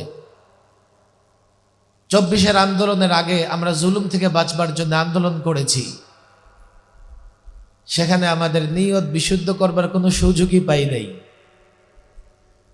ফলে সবাই যে একেবারে একই উদ্দেশ্যে আন্দোলন করেছে এমন না, টার্গেট ছিল শুধুমাত্র জালেমকে হটানো, জালেম সরানো। আমরা সেখানে সফল হয়েছি, কিন্তু আন্দোলনকারীদের নিয়ত যদি বিশুদ্ধ না হয়, আন্দোলন পরবর্তীতে সেখানে নানামুখী সমস্যা দেখা দিতে পারে, যেমন এখন হচ্ছে সংস্কার নিয়ে। নানা দল, নানা ব্যক্তির সংস্কার নিয়ে নানা রকমের বক্তব্য, নানা রকমের চাওয়া। 2 নাম্বার কারণ, আন্দোলন সংগ্রামে আমি সফল হলে একটা নতুন বাংলাদেশ আমি দেখতে চাই। সেই নতুন বাংলাদেশ বিনির্মাণের জন্য আমার যোগ্য লোক দরকার ছিল। আজকে আমরা এখনো দেখতে পাচ্ছি বাংলাদেশের নানা জায়গায় ফেসিবাদ বসে আছে, ফেসিবাদের দোসররা বসে আছে। একজনকে সরিয়ে আরেকজনকে আনা হচ্ছে, সেও ফেসিবাদের কেউ না কেউ হয়ে যাচ্ছে। প্রায় একটা আমি কথা বলি, আমি অসুস্থ, আমার ট্রিটমেন্ট দরকার, তাই না? আমাকে সিদ্ধান্ত নিতে হবে হোমিওপ্যাথি না অ্যালোপ্যাথি, না আমি জড়িবটি ইউনানি ট্রিটমেন্ট গ্রহণ করব। এরপরে আমি যদি সিদ্ধান্ত নেই আমি অ্যালোপ্যাথি ট্রিটমেন্ট নিব, তাহলে এমন ডাক্তারের কাছে যাওয়া লাগবে যে ডাক্তার আমাকে ভালোভাবে ট্রিটমেন্ট করতে পারবে, চিকিৎসা করতে পারবে। এখন সেই ডাক্তারও যদি না থাকে, তাহলে ট্রিটমেন্ট করবে কে? আমি যখন সিদ্ধান্ত নিয়েছি অভ্যুত্থান করব, আমি নতুন বাংলাদেশ তৈরি করব, এই বাংলাদেশে 53 বছর ধরেই নানা সময় ফেসিবাদের আঘাতে জর্জরিত হয়ে দেশটা আজকে অসুস্থ, আহত, সব জায়গায় ফেসিবাদ। আরেক ফেসিবাদ দিয়ে দেশটাকে সুস্থ করা যাবে না। প্রয়োজন ছিল একদল যোগ্য লোক তৈরি করা, ত্যাগী লোক তৈরি করা, রেজাল্ট তৈরি করা। আফসোসের বিষয় হচ্ছে নানা উপদেষ্টাদের বিরুদ্ধে আমাদের কথা বলতে হয়েছে, কারণ ওই উপদেষ্টারাও 24-এর অভ্যুত্থানের চেতনা লালন করে না। অভ্যুত্থানের পরে উপদেষ্টা বানাবো, 24-এর চেতনা লালন করবে এমন ব্যক্তিও খুঁজে পাওয়া যাচ্ছে না। 3 নাম্বার কারণ হচ্ছে আমরা কি সংস্কার তো বলি, কি ধরনের সংস্কার চাই জাতিকে বুঝাইতে পারছি না। আমরা কি আমেরিকার আদলে সংস্কার চাই, না চায়নার আদলে চাই, না ভারতের সংস্কার চাই, না আমরা মদিনাওয়ালার সংস্কার চাই? মুহাম্মদ আরবি সাল্লাল্লাহু আলাইহি ওয়াসাল্লাম ইসলামের মাধ্যমে আরব জাহিলিয়াতে যে সংস্কার এনেছিলেন, যার কারণে সেই যুগটা সোনালী যুগে রূপান্তরিত হয়েছিল। আমরা আন্দোলনকারীরা সিদ্ধান্ত নিতে পারিনি কোন ফর্মুলায় সংস্কার হবে, কার চেতনায় সংস্কার হবে, কোন চিকিৎসা পদ্ধতিতে চিকিৎসা করা হবে। ছাত্র ফোরাম ওই কাজটা করবে যারা একটা চূড়ান্ত বিপ্লব, চূড়ান্ত অভ্যুত্থানের স্বপ্ন দেখবে, যারা তাদের মধ্য থেকে এমন নেতৃত্ব, এমন রেজাল্ট তৈরি করবে, কখনো যদি দেশের জনতাকে সামনে নিয়ে আমরা একটা পূর্ণ অভ্যুত্থান ঘটাতে পারি, অভ্যুত্থানের পরবর্তীতে আমরা যাকে যেখানে বসাবো সে সেখানে বসে জনগণের কল্যাণে কাজ করবে, জনগণের আকাঙ্ক্ষা পূরণ করবার জন্য কাজ করবে, মানুষের দুনিয়া আখিরাতের কল্যাণের জন্য কাজ করবে। আমি মনে করেছি এর জন্য আমাদের তালিমি ব্যবস্থায় কিছুটা হলেও অপূর্ণতা আসে, যা ছাত্র ফোরামের ছায়াতলে এসে নানা প্রশিক্ষণ কর্মশালার মাধ্যমে ছাত্র ফোরামের সদস্যরা সেই অপূর্ণতা দূর করে নিজেকে সত্যিকার অর্থে একজন শখসিয়ত, একজন ব্যক্তিত্বের জায়গায় নিয়ে আসবে, যাদের হাত ধরে ভবিষ্যৎ বাংলাদেশ পুনর্নির্মাণ হবে ইনশাআল্লাহ। আজকে অনেক কথা বলার প্রয়োজন ছিল, যেহেতু আমরা সিদ্ধান্ত নিয়েছি কিছুক্ষণের মধ্যে প্রোগ্রাম শেষ করব। আমি আহ্বান জানাবো ছাত্র ফোরামের এই ব্যানারে আমরা যারা যুক্ত হয়েছি, আজকে একদিনের এই দায়ী সম্মেলন দিয়ে আমরা এই মেথড, এই ফর্মুলা বুঝবো না। আমাদের অনেক ত্রুটি আছে, আমাদের অনেক অপূর্ণতা আছে। আমরা এই ছাত্র ফোরামকে একটা তরবিয়তি সংগঠন, তালিমি সংগঠন, দাওয়াতি সংগঠন, একটা চ্যালেঞ্জ নেবার মতো আমাদের তৈরি করতে হবে। আমরা চ্যালেঞ্জ নিব, শিখব, সেটা তাকরার করব, তরবিয়তের মাধ্যমে নিয়ে আসব নিজের জীবনে, দাওয়াতের মাধ্যমে জনগণের কাছে পৌঁছে দেব। বলে দাওয়াত তো আমরা দিচ্ছি না, ছাত্র ফোরামের সদস্যরা নতুন চ্যালেঞ্জ মোকাবেলা করে দাওয়াত দিবে, যেই দাওয়াতে দলিল থাকবে, যে দাওয়াতে হিকমা থাকবে, যে দাওয়াতে যুক্তি থাকবে, যে দাওয়াতের মাধ্যমে এই জাতিকে বোঝানো হবে যে আমরা যা চাইছি একটু চিন্তা করে দেখো তোমার দুনিয়া আখিরাতের কল্যাণের জন্য। এইভাবে ছাত্র ফোরামের প্রত্যেকটা সদস্য ক্ষুদ্র ক্ষুদ্র নেতৃত্ব তৈরি করবে, এক এক অঞ্চল তৈরি করবে, এক এক অঞ্চলের মানুষের মেজাজ তৈরি করবে, ইউনিভার্সিটিতে কাজ করবে, কলেজে কাজ করবে, শিক্ষকদের মধ্যে কাজ করবে। তারা দায়ী হয়ে ইসলামের প্রয়োজনীয়তা, ইসলামের শ্রেষ্ঠত্ব, ইসলামের কল্যাণকর যত দিক আছে যুক্তি, সায়েন্স ইত্যাদির মাধ্যমে তাদের কাছে পেশ করবে। এবং এটা কখনোই একটা ছাত্রর জন্যে ক্ষতিকর হবে না। আমি তো মনে করি একদিনও যদি একটা ছাত্র এই ফোরামে কাজ করে সে যেন ফায়দা পায়, বরং এই আমাদের যে সিলেবাস, এটা হবে আমাদের যে মাদ্রাসার দর্শে নিজামির যে সিলেবাস আছে সেটার তাকমিলা, সেটাকে পূর্ণতা দান করবে। আমরা 12 বছরে যা পড়তে চেয়েছিলাম, আমরা চেয়েছিলাম আমাদের ঈমান আকীদা বিশুদ্ধ করবার জন্যে আকায়েদের সমস্ত বিষয় জানব, আমাদের ইবাদতের বিষয় ঠিক করব, আমাদের মুআমালাতের বিষয় ঠিক করব, আমরা জানব উকুবাত বিচার ব্যবস্থা সম্পর্কে, আমরা জানব আদব সম্পর্কে। হয়তোবা আমার পড়াকালীন সময়ে আমরা সেগুলো অর্জন করতে পারিনি। ছাত্র ফোরামের এক একটা সদস্য তাদের এই তালিমি পূর্ণতার মাধ্যমে প্রত্যেকটা বিষয় জানবে, আবার প্রত্যেকটা বিষয় জাতির কাছে, জাতির ঘরে ঘরে যুক্তি এবং বাস্তবতার নিরিখে তুলে ধরবে। এটা হচ্ছে আমাদের প্রথম চ্যালেঞ্জ। যদি আমরা এই জাতিকে প্রস্তুত করতে পারি, যদি জাতি বুঝতে পারে এটা ইসলাম শ্রেষ্ঠ, ইসলাম দিয়ে প্রত্যেকটা সমস্যার সমাধান হবে, আমরা যখন ইসলাম প্রতিষ্ঠার জন্যে এই জাতিকে ডাকবো, অবশ্যই জাতি আমাদের ডাকে সাড়া দেবে।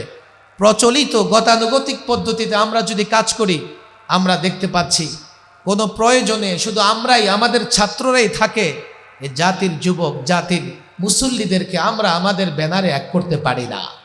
এটা আমাদের ব্যর্থতা, এটা আমাদের অপূর্ণতা। অথচ তারাও মুসলমান, যুবকেরাও ইসলামকে মহব্বত করে, কিন্তু ইসলামের প্রয়োজনীয়তা, শ্রেষ্ঠত্ব, কল্যাণকর দিক আমরা তাদেরকে বোঝাতে পারি না। আমার অনুরোধ থাকবে, এটা আজকে একটা আনুষ্ঠানিকতা মাত্র। আমাদের কাজ হবে আমরা এই ছাত্র ফোরামের যে মূল সিলেবাস আছে, এই সিলেবাসটা তালিমের মাধ্যমে, ছাত্র ফোরামের সিলেবাস আবারও চ্যালেঞ্জ করে বলি, এটা পূর্ণাঙ্গ দিনের সিলেবাস। সেই সিলেবাসে আমরা নিজেরা সেটাকে আয়ত্ত করব, তরবিয়তের মাধ্যমে ব্যক্তি জীবন, সমাজ জীবন, রাষ্ট্র জীবনে অন্তত এর বাস্তবতা, আমি এটাকে চ্যালেঞ্জ বলি এই জন্যে মানুষ আগে জানুক যে ইসলাম ছাড়া কিচ্ছু সম্ভব না। আজকে দেশের রাজনৈতিক দলগুলো বুঝো, যতই সংস্কারের কথা বলো, কোন ফর্মুলায় সংস্কার করবে, কোন ডাক্তার দিয়ে রাষ্ট্রকে ট্রিটমেন্ট করবে, চিকিৎসা করবে, হবে না, হবে না। একমাত্র মুহাম্মদ আরবির ফর্মুলায় যদি সংস্কার করা হতো, রাষ্ট্র সংস্কার, এই সমস্ত বিষয়ের সুফল জনগণ পেত। কোনো সুফল আসবে না, কোনো সুফল আমরা সামনে দেখতে পাবো না। আমরা কোনো ফর্মুলায় রাষ্ট্র মেরামত করব, সংস্কার করব, তাই ঠিক করতে পারিনি। আমরা যেহেতু আলেম, মাদ্রাসার ছাত্র, আমরা ঠিক করে নেই। আজকে দীর্ঘ কথা হবে না, একেবারে শেষ পর্যায়ে চলে এসছে ইনশাআল্লাহ। আমরা যে তরবিয়তি মজলিসের মাধ্যমে কাজ করে আসছিলাম, ইনশাআল্লাহ সে কাজ অব্যাহত থাকবে এবং আবারও নতুন কর্মসূচি, নতুন কোনো সম্মেলনে আমাদের দেখা হবে। আজকে আমি মেহমানদেরকে, সম্মানিত মেহমান যারা এসছেন, সকলের প্রতি কৃতজ্ঞতা প্রকাশ করতেছি ছাত্রদের আহ্বানে সাড়া দেবার জন্যে। ছাত্রদের প্রতি আমি কৃতজ্ঞতা প্রকাশ করতেছি, মোবারকবাদ জানাই। ঠিক জুমার আগে থেকে লম্বা সময় কষ্ট করে বসে থাকবার জন্যে আমরা শেষ মুহূর্তে চলে আসছি। শেষ নসিহত এবং দোয়া পরিচালনা করবেন বাংলাদেশের বিশেষ একজন দায়ী, আলেম দায়ী, আলেম বক্তা, একজন সুচিন্তিত আলেম বন্ধুবর হযরত মাওলানা শেখ হাসান জামিল সাহেব দোয়া করে দেবেন ইনশাআল্লাহ। এরপরে আমরা আসর নামাজ পড়ে বিদায় নিব। ওমা তাওফীকি ইল্লা বিল্লাহ। এবং জুলাই সনদে আমাদের ইসলামে বিভিন্ন বড় বড় আন্দোলনের কথা, শাপলা চত্বরের কথা উল্লেখ করা হয়নি কেন, কি কারণে? আমার একটা বিষয় খুব চিন্তা এসেছে যে আমরা দাওয়াতের কাজ করি, আমাদের দাওয়াতের কাজটা হলো দাওয়াত লিসসালাত। দাওয়াত বলতে শুধু নামাজের দাওয়াত না, দাওয়াত শব্দটি ব্যাপক একটি শব্দ।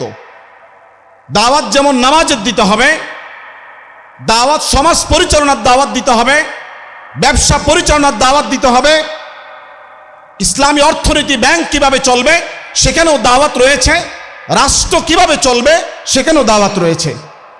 মুফতি সাখাওয়াত হোসেন রাজি, মুফতি আমিনীর কলিজার টুকরা, আমরা যার মাঝে মুফতি আমিনীর চেতনা পরিলক্ষিত হয়, তিনি এরকম ব্যাপক দাওয়াতের কাজ যুবকদেরকে নিয়ে শুরু করেছেন। আমি সাখাওয়াত হোসেন রাজিকে বলবো, আপনি এগিয়ে যান, ডানে বামে সামনে পিছনে হিংসুক নিন্দুক বিভিন্নভাবে আপনাকে বাধা দেওয়ার চেষ্টা করবে, কিন্তু আপনি যদি এগিয়ে যান, আপনি যুবকদের আইডল, আপনাকে বাধা দেওয়ার মতো কোনো নিন্দুক আর হিংসুকের শক্তি হবে না। কেন? আমাদের হাতে কোরআন, জোরে বাজু আজমা न शिकवा कर सैयाद से कोई कफस आज तक टूटा नहीं फरियाद से। এক হাতে কোরআন থাকবে, আরেক হাতে তরবারি থাকবে, দিলের মধ্যে অন্তরের মধ্যে তৌহিদের জজবা থাকবে, এই কাফেলাকে আল্লাহ পাক অভিষ্ট লক্ষ্যে পৌঁছে দিবে। এই জন্য ছাত্র ফোরামের দাওয়াতি সকল কার্যক্রমের সাথে একাত্মতা ঘোষণা করে আমি আমার বক্তব্য শেষ করছি। আল্লাহ পাক আমাদের সকলকে প্রতিটা রন্ধ্রে রন্ধ্রে দ্বীনের দাওয়াত পৌঁছে দেওয়ার তৌফিক দান করেন। ওয়া আখিরু দাওয়ানা আলহামদুলিল্লাহি রাব্বিল আলামিন। আজকের ইসলামী ছাত্র ফোরাম বাংলাদেশের দায়ী সম্মেলনে বিভিন্ন ছাত্র সংগঠনের কেন্দ্রীয় দায়িত্বশীলরা উপস্থিত হয়েছেন। ইসলামী ছাত্র ফোরাম বাংলাদেশের পক্ষ থেকে আন্তরিক শুভেচ্ছা ও অভিনন্দন জানাচ্ছি। এই পর্যায়ে গুরুত্বপূর্ণ বক্তব্য নিয়ে আসছেন ইসলামী আন্দোলনের লড়াকু সৈনিক আলহাজ মাওলানা ফজলুর রহমান সাহেব। আলহাজ মাওলানা ফজলুর রহমান সাহেব দামাত বরকাতুহুম।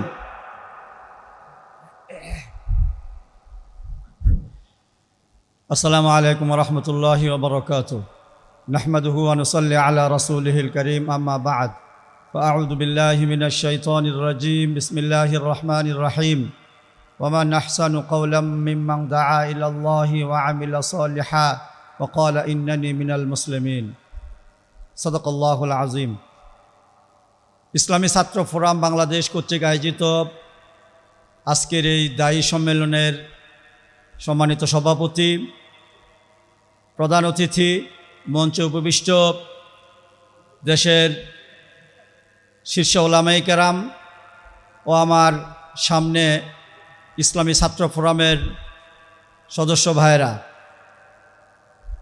আজকে জাতির এই ক্রান্তি লগ্নে ইসলামী ছাত্র ফোরামের উদ্যোগে যে দায়ী সম্মেলন, আমি অত্যন্ত খুশি হয়েছি যে এই ক্রান্তি লগ্নে এই ধরনের একটি সম্মেলনের প্রয়োজন ছিল। জাতি আজকে আমরা বলতে পারি প্রায় নেতৃত্ব শূন্য। এদেশের সাধারণ ধর্মপ্রাণ তৌহিদি জনতা ওলামায়ে কেরামের দিকে তাকিয়ে রয়েছে, তাদের দিক নির্দেশনার দিকে তাকিয়ে রয়েছে। আগামী দিনে এই দেশে কিভাবে পরিচালিত হবে, এই দেশ কার আইনে পরিচালিত হবে, সেই নির্দেশনার দিকে তাকিয়ে রয়েছে। গত 53টা বছর এ দেশ যারা পরিচালনা করেছে, এ দেশকে বারবার তারা আমাদেরকে অপমানিত করেছে, আমাদেরকে লজ্জিত করেছে। সারা বিশ্বের সামনে বাংলাদেশকে তারা ছোট করেছে। আবার একটি সুযোগ এসেছে, গণ অভ্যুত্থানের মাধ্যমে ছাত্র জনতার রক্তের মাধ্যমে এই দেশে একটি আদর্শিক রাষ্ট্র গঠনের একটি সুযোগ করে দিয়েছে।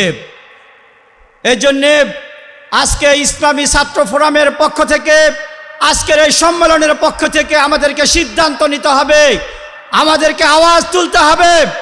আগামী দিনে যে নেতৃত্ব প্রতিষ্ঠিত হবে, সেই নেতৃত্ব অবশ্যই আলেম ওলামাদের নেতৃত্ব থাকতে হবে। আগামী নেতৃত্ব কোনোভাবেই আর আমরা পিছনের দিকে যেতে চাই না। এদেশের আলেম ওলামারা রক্ত দিয়েছে, শাপলা চত্বরে রক্ত দিয়েছে, আরো অনেক রক্ত দিয়েছে। এই দেশ আলেম ওলামারা ব্রিটিশদের কাছ থেকে স্বাধীনতা অর্জন করেছে, কিন্তু অত্যন্ত পরিতাপের বিষয় যে লক্ষ্য, যে উদ্দেশ্য নিয়ে এই দেশ স্বাধীনতা অর্জন করেছিল, আজও পর্যন্ত সে লক্ষ্যে আমরা পৌঁছাতে পারি নাই।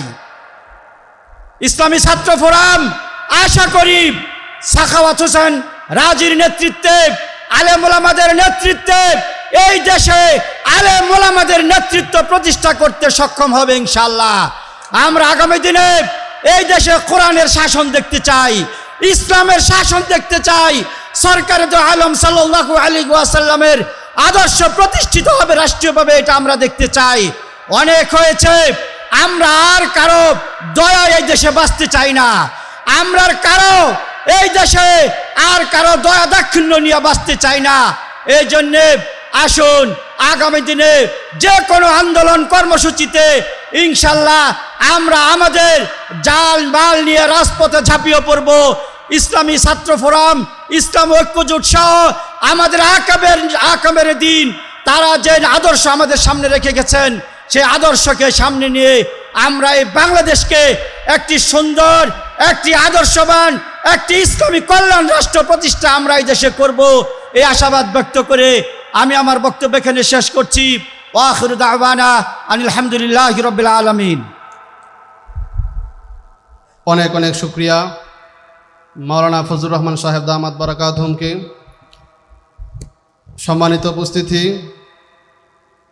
এখন আপনাদের সামনে গুরুত্বপূর্ণ বক্তব্য নিয়ে আসছেন ইসলামী ছাত্র ফোরাম বাংলাদেশের অন্যতম অভিভাবক হজরত মাওলানা মুফতি ওবায়দুল্লাহ মাদানী। সংক্ষিপ্ত বক্তব্য নিয়ে আসছেন হজরত মাওলানা মুফতি ওবায়দুল্লাহ মাদানী।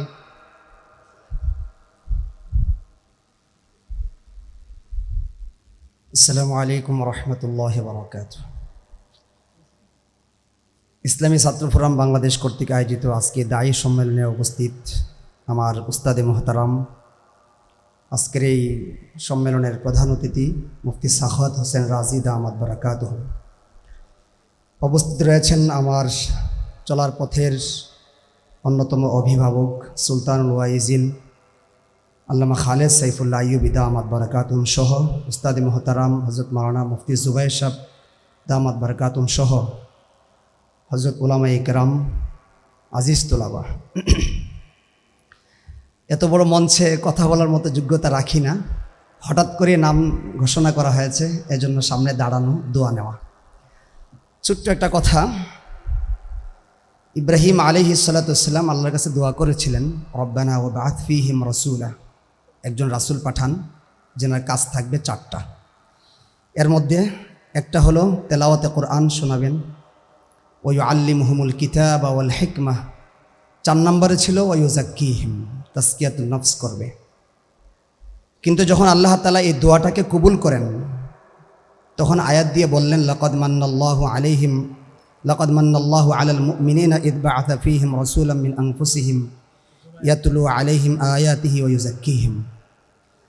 ইব্রাহিম আলাইহিস সালাতু ওয়াস সালাম দোয়া করার সময় তাসকিয়াতুন নফসটাকে 4 নম্বরে বলেছিলেন।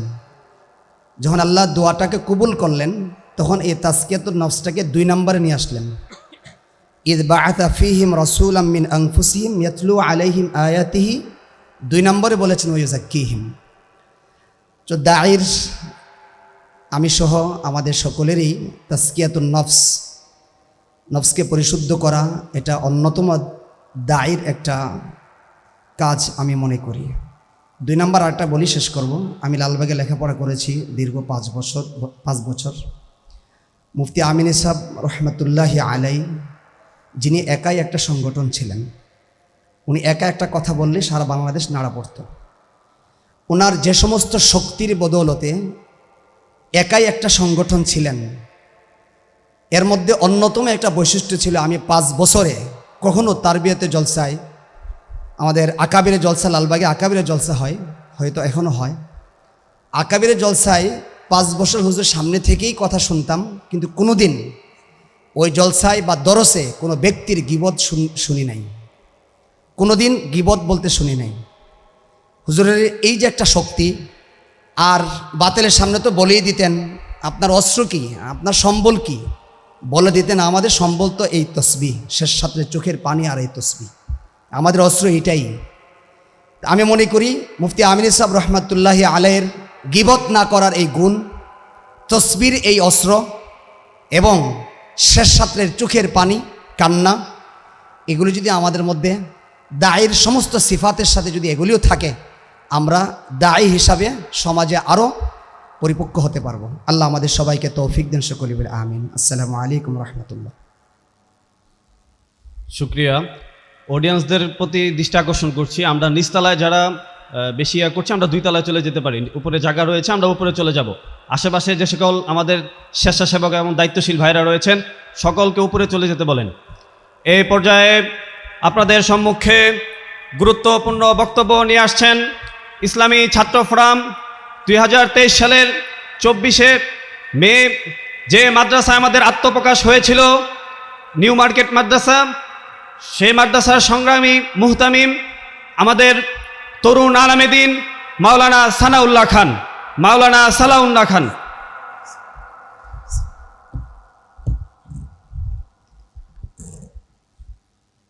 নাহমাদুহু ওয়া নুসাল্লি আলা রাসূলিহিল কারীম, আম্মা বাদ।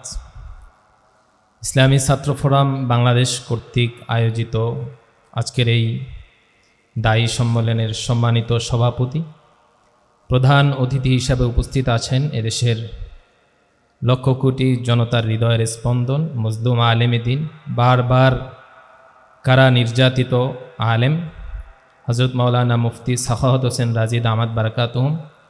মঞ্চে উপস্থিত আছেন লালবাগ জামিয়ার সিনিয়র মুহাদ্দিস মজলুম আলেমে দ্বীন হযরত মাওলানা মুফতি জুবায়ের আহমদ দামাত বারাকাতুহুম। উপস্থিত আছেন এদেশের অন্যতম আলেম প্রখ্যাত ওয়ায়েজ মাওলানা খালেদ সাইফুল্লাহ আইয়ুবী দামাত বারাকাতুহুম সহ জাতীয় এবং কেন্দ্রীয় নেতৃবৃন্দ। ইসলামী ছাত্র ফোরাম বাংলাদেশ একটি গতানুগতিক একটি ছাত্র সংগঠন না, এটা মোটামুটি দায়ী এবং তালিম তরবিয়ত ভিত্তিক একটি সংগঠন। বিস্তারিত আলোচনা এটার প্রধান অভিভাবক তিনি করবেন এই ছাত্র সংগঠনের গুরুত্ব এবং তাৎপর্য নিয়ে। আমার মূল কথা হলো যে 5ই আগস্ট পরবর্তী এদেশের ছাত্র জনতার যে অভ্যুত্থান হয়েছে, যেটা বিপ্লব হয়েছে, আমাদের যে আশা, যে একটা আকাঙ্ক্ষা ছিল, আমরা দেখতে পাচ্ছি সে আশা আকাঙ্ক্ষার প্রতিফলন হচ্ছে না। এদেশে ছাত্র জনতা যাকে নির্বাচিত করে, মনোনীত করে, যাকে চেয়ারে বসিয়েছেন ডক্টর মোহাম্মদ ইউনূস, তিনি তার কাজে এবং রাষ্ট্র পরিচালনায় সম্পূর্ণ ব্যর্থতার পরিচয় দিয়েছেন। এর একটি অন্যতম কারণ আছে, কারণ হলো তিনি হলো একজন এনজিও পরিচালক, এনজিও হিসেবে তিনি সারা বিশ্বে কাজ করেন। তার যে এনজিওর অভিজ্ঞতা সেটা তিনি রাষ্ট্র পরিচালনায় ব্যবহার করতে চেয়েছেন। আমরা মনে করি রাষ্ট্র পরিচালনা আর এনজিও পরিচালনা এক জিনিস না। আমরা চেয়েছিলাম এদেশে বিচার হবে, সংস্কার হবে, এদেশ দীর্ঘ 16 বছর যে ফেসিস্ট কাঠামোর ভিতরে পরিচালিত হয়েছে সেটার একটা পরিবর্তন আসবে, কিন্তু আমরা এদেশে কোনো দৃশ্যমান কোনো বিচার, কোনো সংস্কার দেখতে পাচ্ছি না। যারা দীর্ঘ 16 বছর এদেশের জনতার উপরে, ছাত্র জনতার উপরে, সাধারণ মানুষের উপরে নির্যাতন নিপীড়ন করেছে, যারা এদেশের আলেম ওলামাদের রক্ত ঝরিয়েছে, শহীদ করেছে, এদেশের আলেম ওলামাদেরকে কারাবন্দি করেছে, তারা আবারও সেই ঘোরাফেরা করছেন। আমরা শুনতে পাচ্ছি জেলখানাতে যাদেরকে নিয়েছেন তারা জেলখানাতে বসে বসে লুডো খেলছেন, আর বাহিরে বিভিন্ন ধরনের গ্যাঞ্জাম, বিভিন্ন ধরনের সন্ত্রাসী কর্মকাণ্ডের পরিচালনা করছেন জেলখানায় বসে বসে ফোনের ভিতরে। আমরা চেয়েছিলাম যারা এদেশের আলেম ওলামাদেরকে কারাবন্দী করার ক্ষেত্রে যে সমস্ত নামদারি আলেম এদেশের প্রশাসনের ফরমা হিসাবে কাজ করেছেন তাদেরকে অত্যন্তপক্ষে বিচারের আওতায় আনা হবে। কিন্তু আমরা দেখতে পাচ্ছি তারাও দিব্যি ঘোরাফেরা করছেন, নতুন করে তারা রিফাইন্ড হয়ে আবার এদেশের ইসলামিক অঙ্গনে কাজ করার সুযোগ তারা খুঁজছেন। আমরা পরিষ্কারভাবে বলতে চাই, আমাদের শরীরে রক্ত থাকতে কোনো তাবেদার দালাল এই দেশের ইসলামিক অঙ্গনে আর কাজ করার সুযোগ পাবে না ইনশাআল্লাহ। পরিষ্কারভাবে বলতে চাই, আফসোস লাগে আজকে আমাদের যে সমস্ত আলেমরা, নামদারি আলেমরা দীর্ঘ 16 বছর আওয়ামী লীগ স্বৈরাচারী প্রশাসনের ফরমা হিসাবে কাজ করে আলেম ওলামাদেরকে বন্দী করেছেন, যে সমস্ত আলেমরা ওই যে ক্যাসিনো ব্যবসার টাকা খেয়ে বড় অট্টালিকা তৈরি করেছেন, যে সমস্ত আলেমদেরকে আমরা দেখেছি সাধারণত ফার্মেসিতে কাজ করছে, তারা আজকে বড় বড় অট্টালিকার মালিক হয়েছে, সেই ব্যক্তিরা দিব্যি ঘোরাফেরা করছে, কিন্তু তাদের ব্যাপারে কোনো ধরনের পদক্ষেপ বর্তমান সরকার, আমরা তাদের দৃশ্যমান কোনো পদক্ষেপ দেখতে পাচ্ছি না। আমাদের অত্যন্ত বড় আফসোস লাগে, এই অবৈধ টাকা, হারাম টাকার অট্টালিকা কিভাবে লালবাগের মতন জায়গায় এখনো বিদ্যমান রয়েছে। যে কোনো মুহূর্তে লালবাগে আযাব আসতে পারে। এই হারাম অবৈধ টাকার অট্টালিকা যদি আপনারা না ভাঙতে পারেন, এই সমস্ত আলেমরা এখনো ঘোরাফেরা করছেন, এই সমস্ত আলেমরা এখনো চট্টগ্রামে বিভিন্ন জায়গায় রিকশায় আমরা দেখতে পাচ্ছি, আর আপনারা বসে আছেন, তাদের বিচার চাচ্ছেন না, তাদের কোনো বিচার হবে না এই দেশে। এটা আমাদের কাছে অনেক অত্যন্ত বড় আফসোস লাগে। মুনাফিকদের সাথে কোনো আপোষ করার সুযোগ নেই। যারা এদেরকে রিফাইন করার, আবার এই দেশের রাজনৈতিক ময়দানে আসার সুযোগ তৈরি করবে, পরিষ্কারভাবে আমি ব্যক্তিগতভাবে বলে দিচ্ছি যে আমি একজন কারাবন্দী আলেম হিসাবে এক বিন্দু পরিমাণ রক্ত থাকতে তাদেরকে ইসলামিক অঙ্গনের যারাই আনার সুযোগ তৈরি করে তাদের বিরুদ্ধে আগামী আন্দোলন গড়ে তুলব আমরা। আরেকটা পয়েন্ট, একটু 2 মিনিট সময় দিবেন, সবাই এই কথা বলার সাহস পাবে না, আমরা একটু বলে যাই, আমাদের সাহস আছে, আমরা মরার থেকে ফিরে আসছি তো, আমাদের মৃত্যুর আর কোনো ভয় নাই। আরেকটা কথা বলে যাই, এটা হলো আমাদের নিজস্ব আত্মসমালোচনা। আমরা দেখেছি 5ই আগস্টের পরে এই দেশের ময়দান ইসলামিক অঙ্গনের জন্য একটা উর্বর ময়দান ছিল। আমরা ভেবেছিলাম আগামী নির্বাচনে সবচেয়ে বড় প্রতিদ্বন্দ্বী বা সংসদীয় আসন গ্রহণ করবে আলেম ওলামা, সংসদের বড় একটি অবস্থান আলেম ওলামাদের থাকবে। কিন্তু অত্যন্ত ভরাক্রান্ত হৃদয় নিয়ে বলতে হচ্ছে, অত্যন্ত আফসোসের সাথে বলতে হচ্ছে, আমাদের সেই সুযোগটা কোনো না কোনোভাবে মিস হয়ে যাচ্ছে মনে হয়। আমরা আবারও সেই নেগোসিয়েশনের টেবিলে বসতে যাচ্ছি, নেগোসিয়েশন করে 2-4টা সিট আমরা ভাগাভাগির প্ল্যান করতেছি। আমরা বলতে চাই, আমরা এই জমানার পোলাপান, আমরা এই বর্তমান জেনারেশন, আপনারা যেই টেবিলে নেগোসিয়েশন করেন ওই টেবিলের তলে আমরা বসে থাকি। আলেম ওলামাদেরকে বলবো, আপনারা আমাদের রাহবার, এই দেশের ইসলামিক অঙ্গনের রাহবার, আপনারা যে সুযোগ তৈরি হচ্ছে সেই সুযোগকে কাজে লাগান। আগামীর সংসদ আপনাদের হবে, এখনো সেই সুযোগ আছে। নেগোসিয়েশন করতে হলে রাজনৈতিক ময়দানে করেন, নেগোসিয়েশন করতে হলে আন্দোলনের ময়দানে করেন। গোপনে গিয়ে কোনো রুমে, কোনো এসি রুমে নেগোসিয়েশন করার সেই পাওয়ার বা সেই সক্ষমতা আপনাদেরকে এই দেশের তাওহীদি জনতা দেয় নাই। এই দেশের ইসলামিক প্রতিটা দল, হেফাজতে ইসলাম সহ প্রতিটা দল এদেশের শহীদ এবং আহত এদেশের মানুষের রক্তের উপরে, এদেশের ইসলামিক অঙ্গনের রক্তের উপরে গড়ে উঠেছে। এই দেশের কোনো ইসলামিক দলকে বিক্রি করে যদি আপনারা নেগোসিয়েশন করেন, আপনারা আল্লাহর কাছে দায়ী থাকবেন, এদেশের শহীদ আলেম ওলামাদের কাছে দায়ী থাকবেন, কারাবন্দী আলেমদের কাছে দায়ী থাকবেন।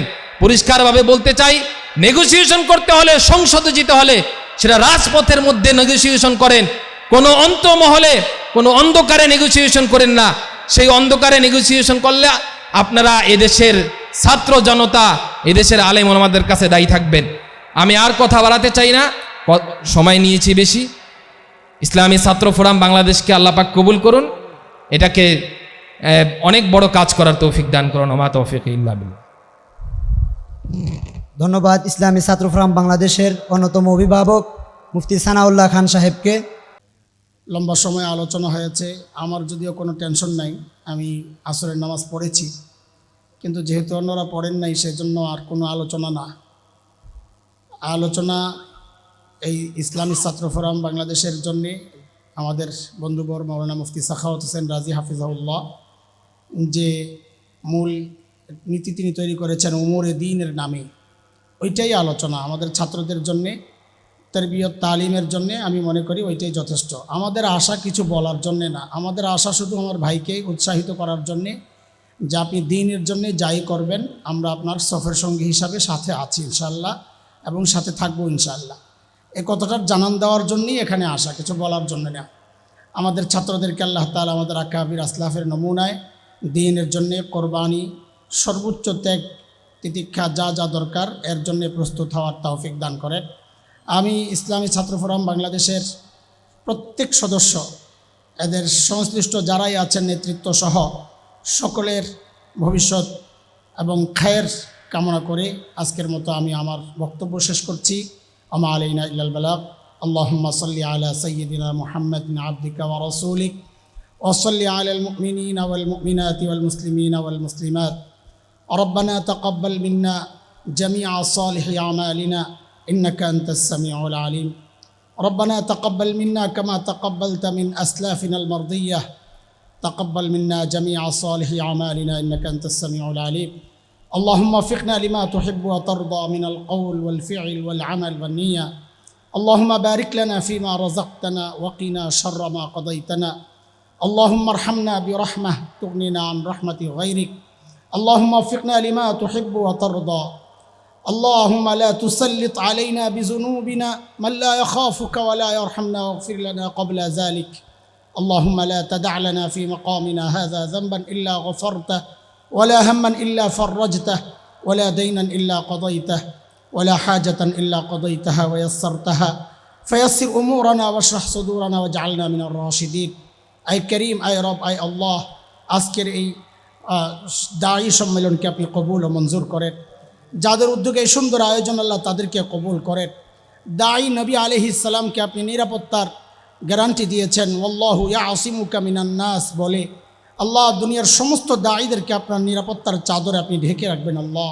বিশেষ করে আমার ভাই বন্ধুবর মুফতি সাখাওয়াত হোসেন রাজি এবং তার সহযোদ্ধা যারা আছে, সহকর্মী যারা আছে, সকলকে আয় আল্লাহ আপনি নিরাপত্তার চাদরে সবসময় ঢেকে রাখুন আল্লাহ। এই সংগঠন প্রতিষ্ঠার পেছনে যাদের অবদান, সেই আল্লামা মুফতি আমিনী রহমতুল্লাহি আলাই সহ যারাই এই সংগঠনের জন্য কাজ করেছেন, ফিকির করেছেন, আল্লাহ সকলকে আপনি কবুল করেন, কবরওয়ালাদেরকে জান্নাতের মেহমান হিসাবে কবুল করেন। ওসল্লাল্লাহু আলা সাইয়্যিদিনা মুহাম্মদ ওয়া আলিহি ওয়া সাহবিহি আজমাইন। সুবহানা রাব্বিকা রাব্বিল ইজ্জাতি আম্মা ইয়াসিফুন ওয়া সালামুন আলাল মুরসালিন আলহামদুলিল্লাহি রাব্বিল আলামিন।